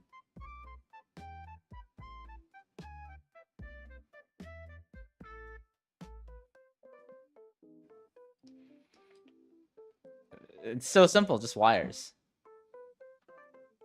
Have you not seen like certain hair ornaments that has wires in them?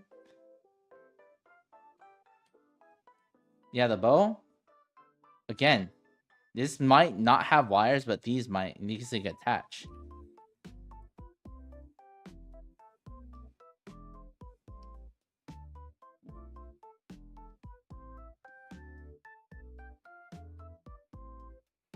Again, you don't have to. Okay, number one, this is already a done thing. So like, why are you so worried about it? Number two, if it's bothering you that much, you don't need to include it. That's a great thing about art. If you don't like it, if you don't understand it, just don't add it. If you want to stay true to it, just stay true to it. There's no need to be so hell-bent. Why are you wasting so much brain power worrying about something that's so minute?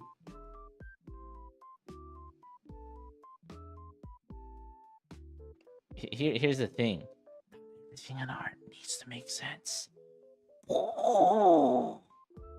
Yeah, it's like freaking anime girls. They have like 10,000 armor when freaking their clothing is like paper tissues. Like tissue paper. Like, should I be worried? Should I be racking my brain how that works? Or should I just effing focus on, you know, just spending more brain power just worrying about the drawing, you know?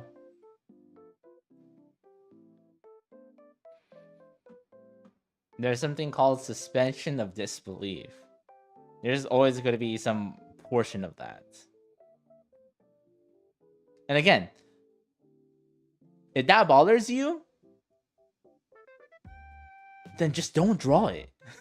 It's just that simple. And let's say you want to make a design, you don't have to abide by those things. If you want, like, and that's the thing, good character design makes sense. It has a place. Maybe they did that. Maybe it's not practical, but maybe in a design aspect, it makes sense, or it adds something. You know, that's something that you should be more worried about rather than, can this work in real life? As I said, is this believable?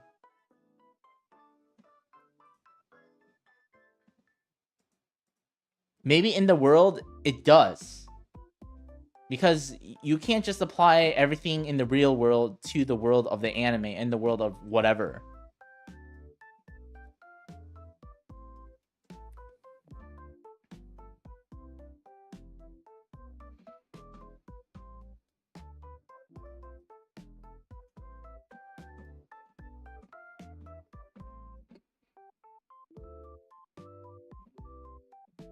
Then then don't draw it, or focus on something else, because that's you're self-sabotage, bro. At that point, it's literally self-sabotage. At that point, I don't know how to help you, man. That's a you thing.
I have the highlight right here.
And there should be more occlusion on the bottom part.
Just a little bit better, showing certain volumes out.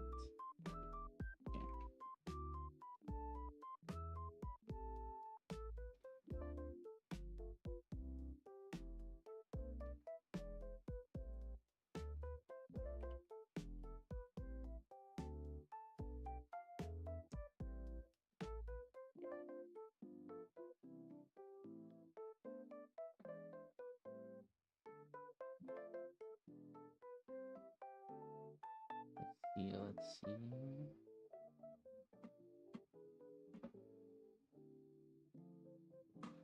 I need to work on here. Still need to work on. Let's see. So with this one, there's gonna be a lot more highlights. Oh fuck! Okay. So this is a little bit more dynamic pose. So I need to think a lot more about surfaces. Okay. So do my start with the usual, my base.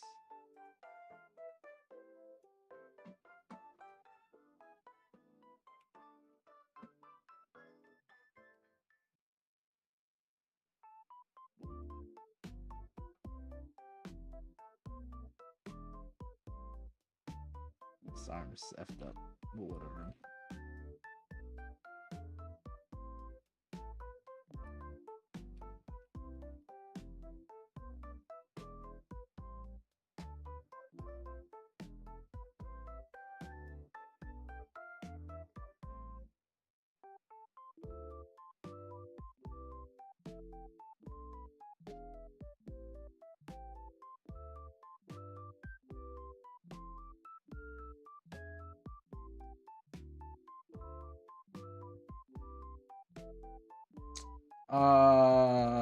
No, I have not, but I'm aware of the series.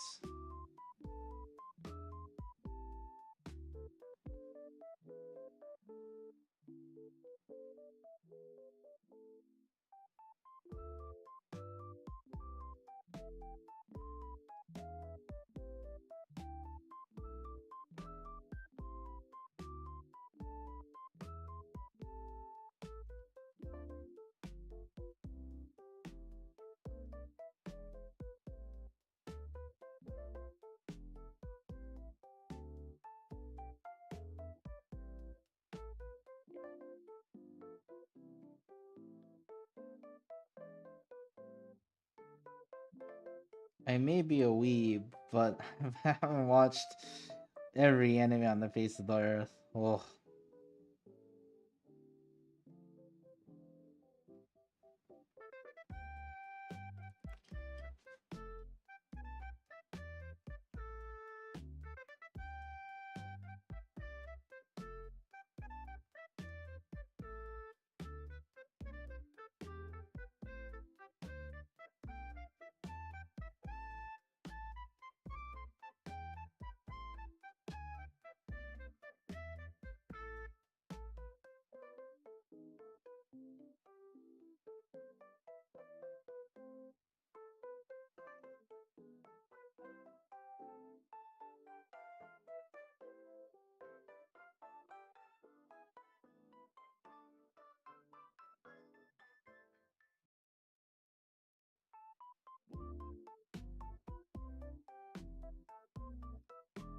Hey Aldo, welcome.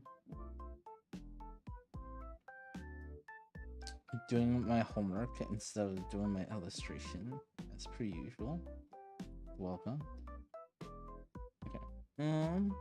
No. Do you think about what things I want to start pushing in terms of values? So, oh well.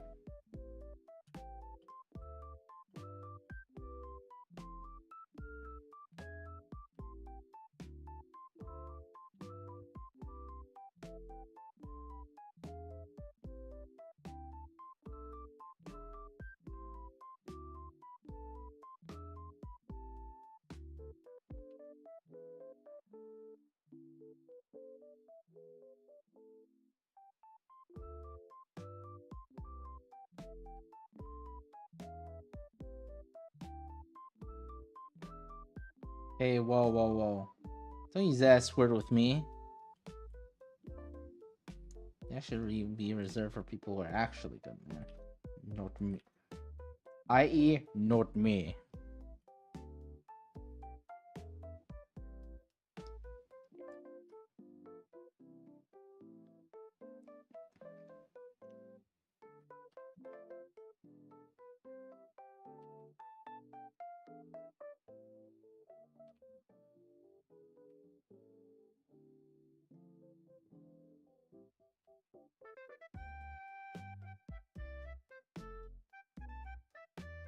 But I'm being honest.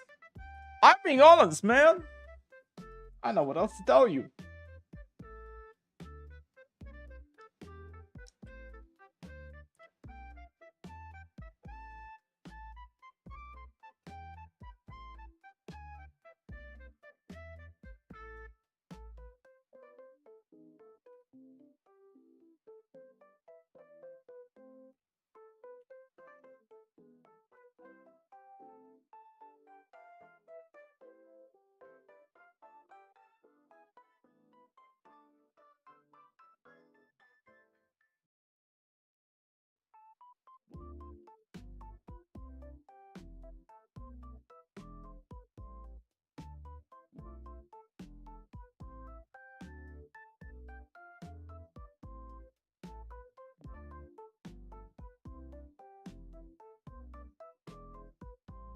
Yeah, that's the whole way. That's the whole reason why I'm doing it.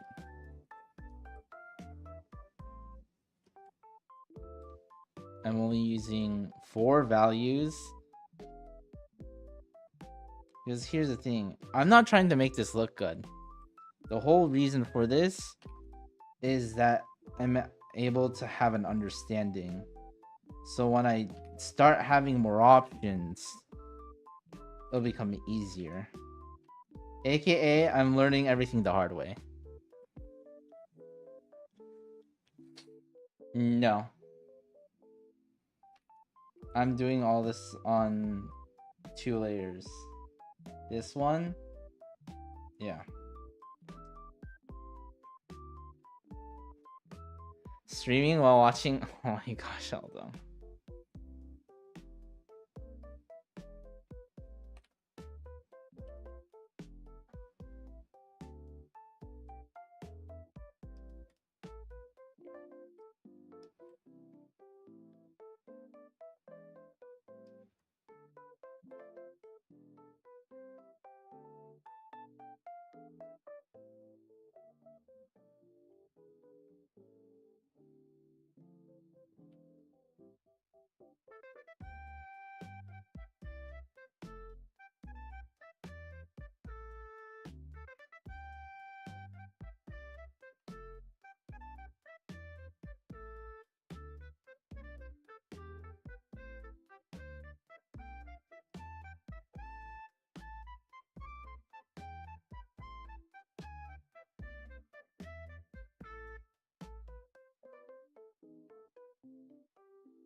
Leave it like that.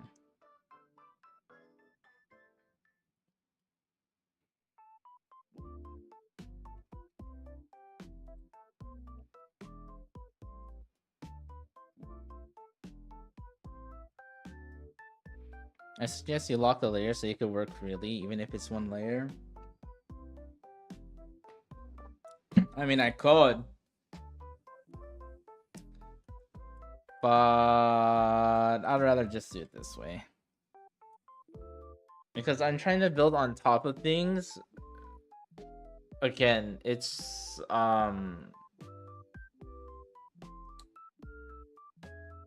because I'm trying to use the least amount of tools possible.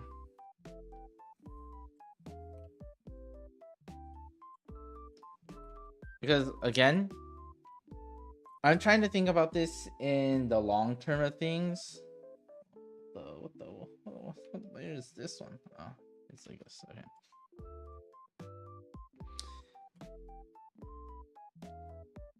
Because what I'm trying to think, or what I'm doing with this, right? I'm training for a certain process in the future, or like trying to develop a process and trying to have the least amount of steps possible.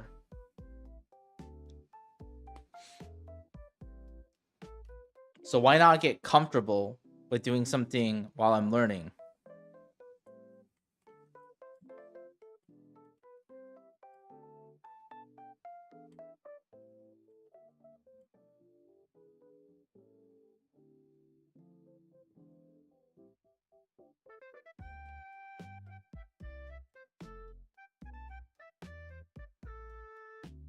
TTG?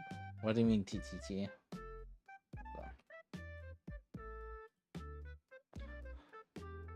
Oh! I'm finished with the second process! Thank goodness. Now for actual Hell on Earth. Can't wait, Hell on Earth, man. Woo! I'm so excited. All my things.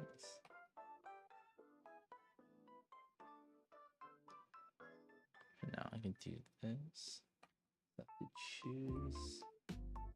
Probably gonna be the last few ones, to be quite honest, because the first few ones were kind of terrible.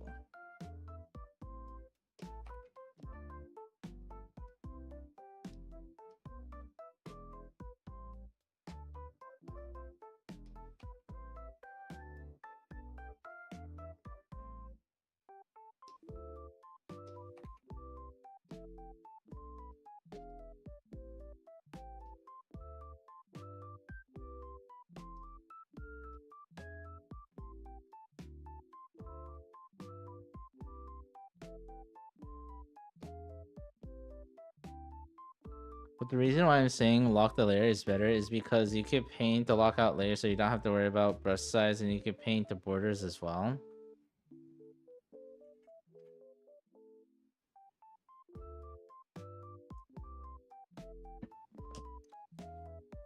But that's not gonna help me in the long run though.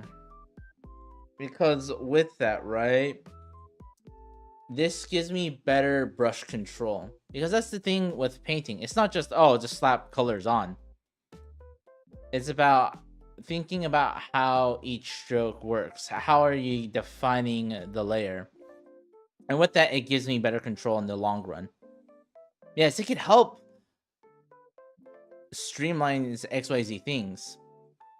But doing it this way, I learn better control.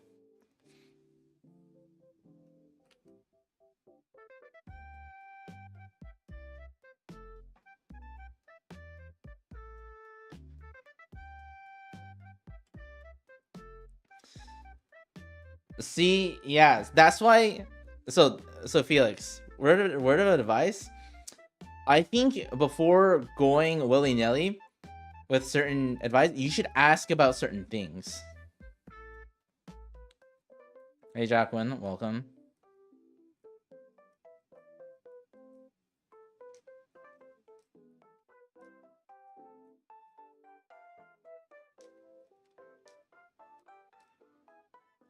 That's why I think it's important to ask like very specific things. You know?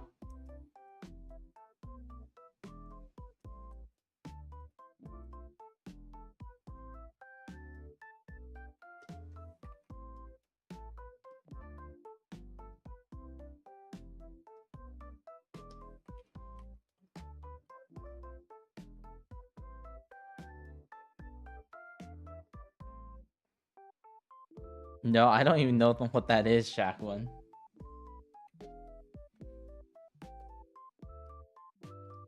I don't even know what that is.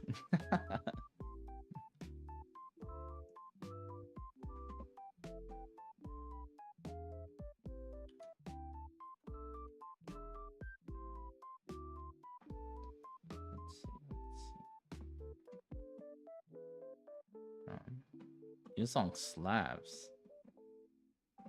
I don't even know where's that who that is from.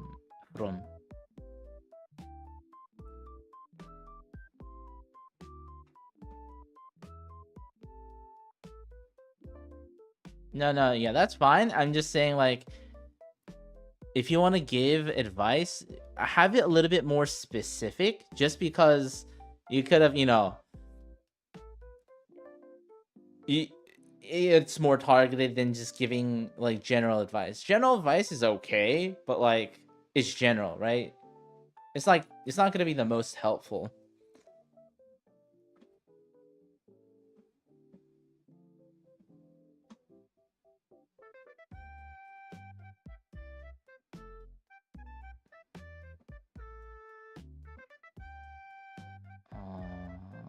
something. Let me see. Trauma? What the fudge is this?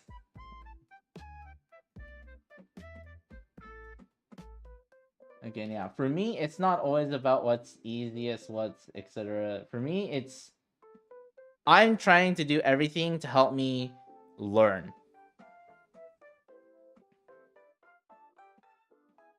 So typically, I don't ask for people's advice, generally speaking, unless like I'm doing something very, very specific. Just because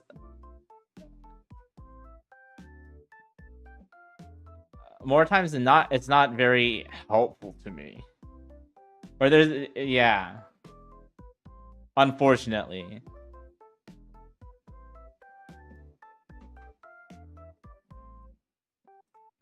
Let's see. What is this? What do you mean what happens?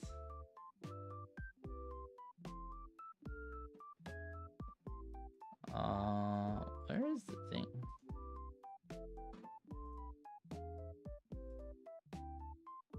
What's the topic? We're talking about art. We're talking about drawing.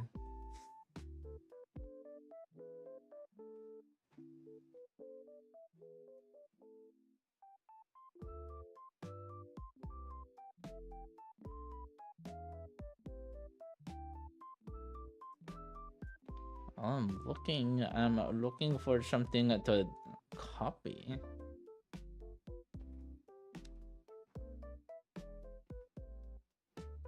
Yeah, not me.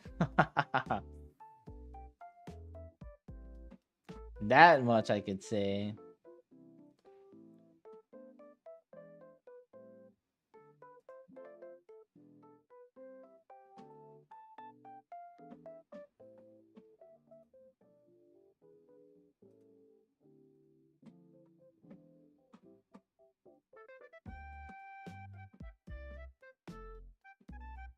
Round 2 characters copy pat. What? The one that just... Oh, wait, no. That's from Nikkei. There's a new bunny girl freaking character from Nikkei, bro. It's like... And it's been showing up on my Twitter timeline. It's crazy.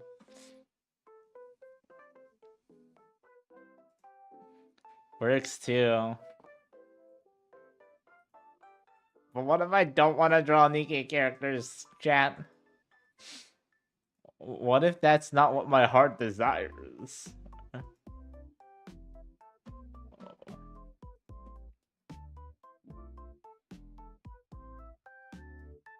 Especially the bunny character.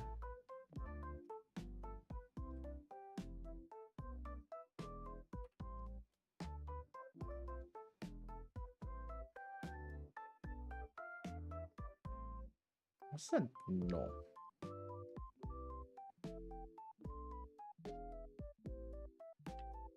What if I don't want to draw blue characters? Like that, chat.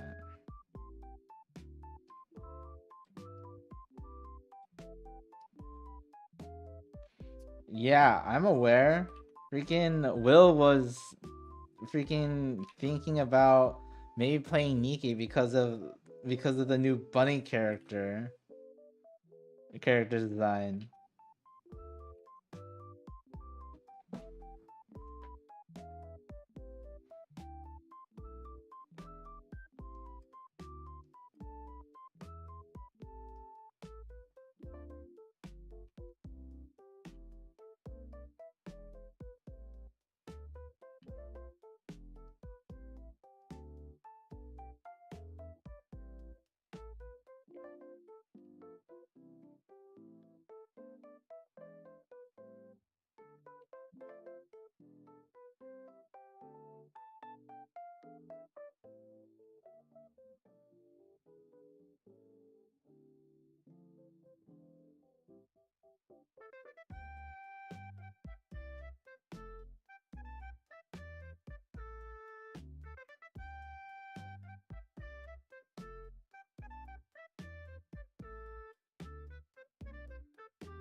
Okay, let's go back to.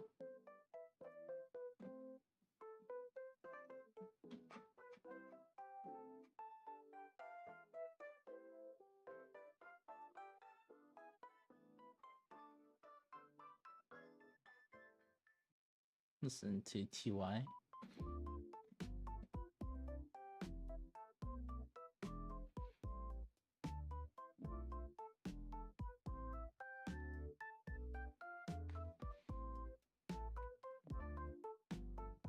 Yeah, I'm listening to TY.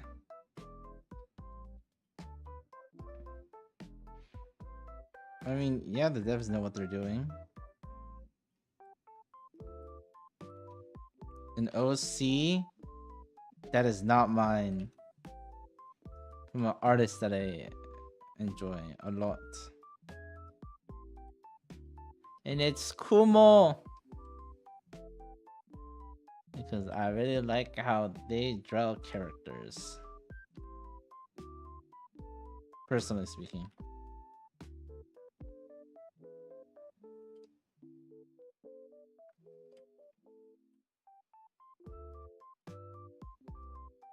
Okay, bye, Jacqueline.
Oh shoot, I have to do this. Swaps.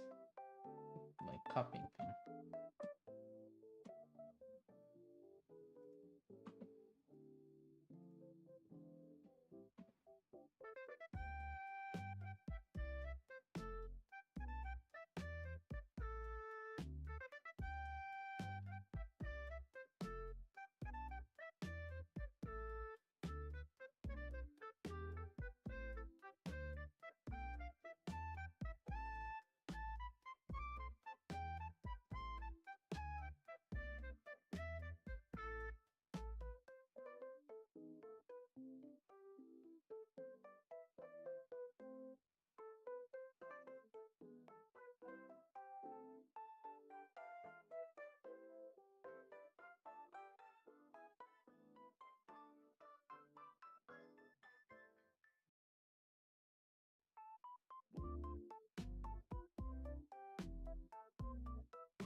Okay, bye. Have fun.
Oh man.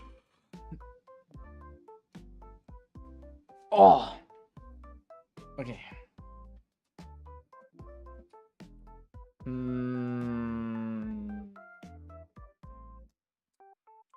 I feel kind of tired, man. Maybe I don't want to do my.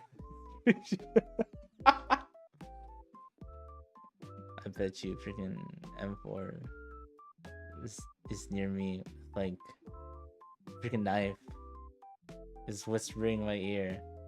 Do illustration or else I'm gonna effing stab you. I could hear it lurking in the corner.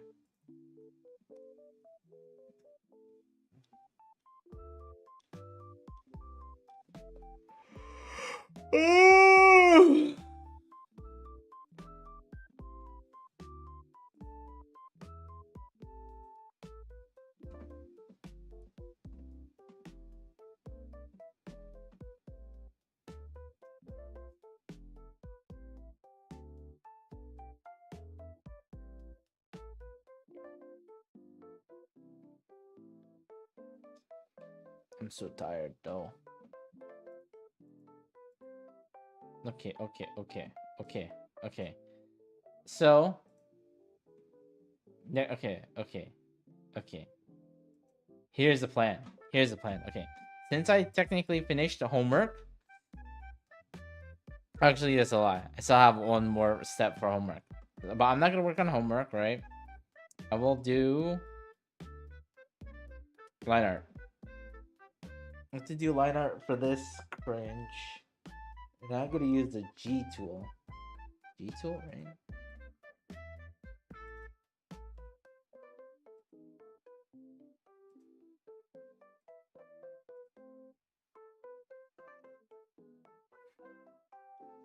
G tool, right? That's the one that I have to use. That one, that one, then do that one.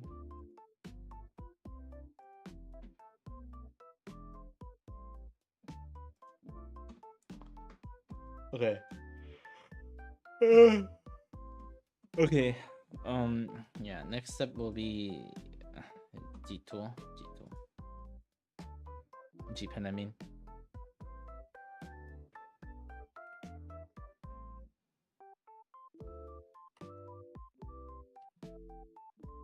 Oh man, this is gonna be hell on earth. This is gonna be hell on earth.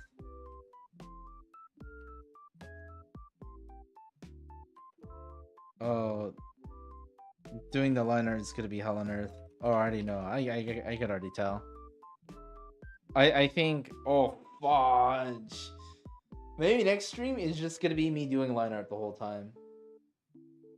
I think line art is gonna take god awful forever. Damn it. Okay. So next time I'll focus on line art. I think it's gonna take me the whole effing stream, bro. The thing that's gonna take the longest. I'm not excited.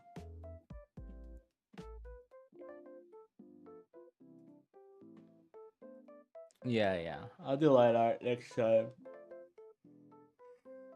I'll do my first pass through of line art. It's not gonna be good, but it's gonna be something.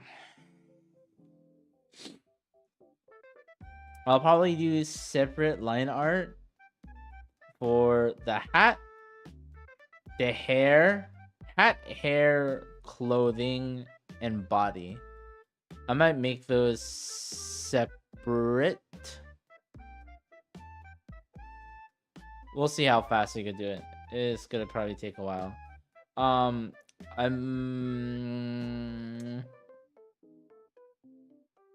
Yeah. Alrighty, chat. Hope you enjoyed the stream.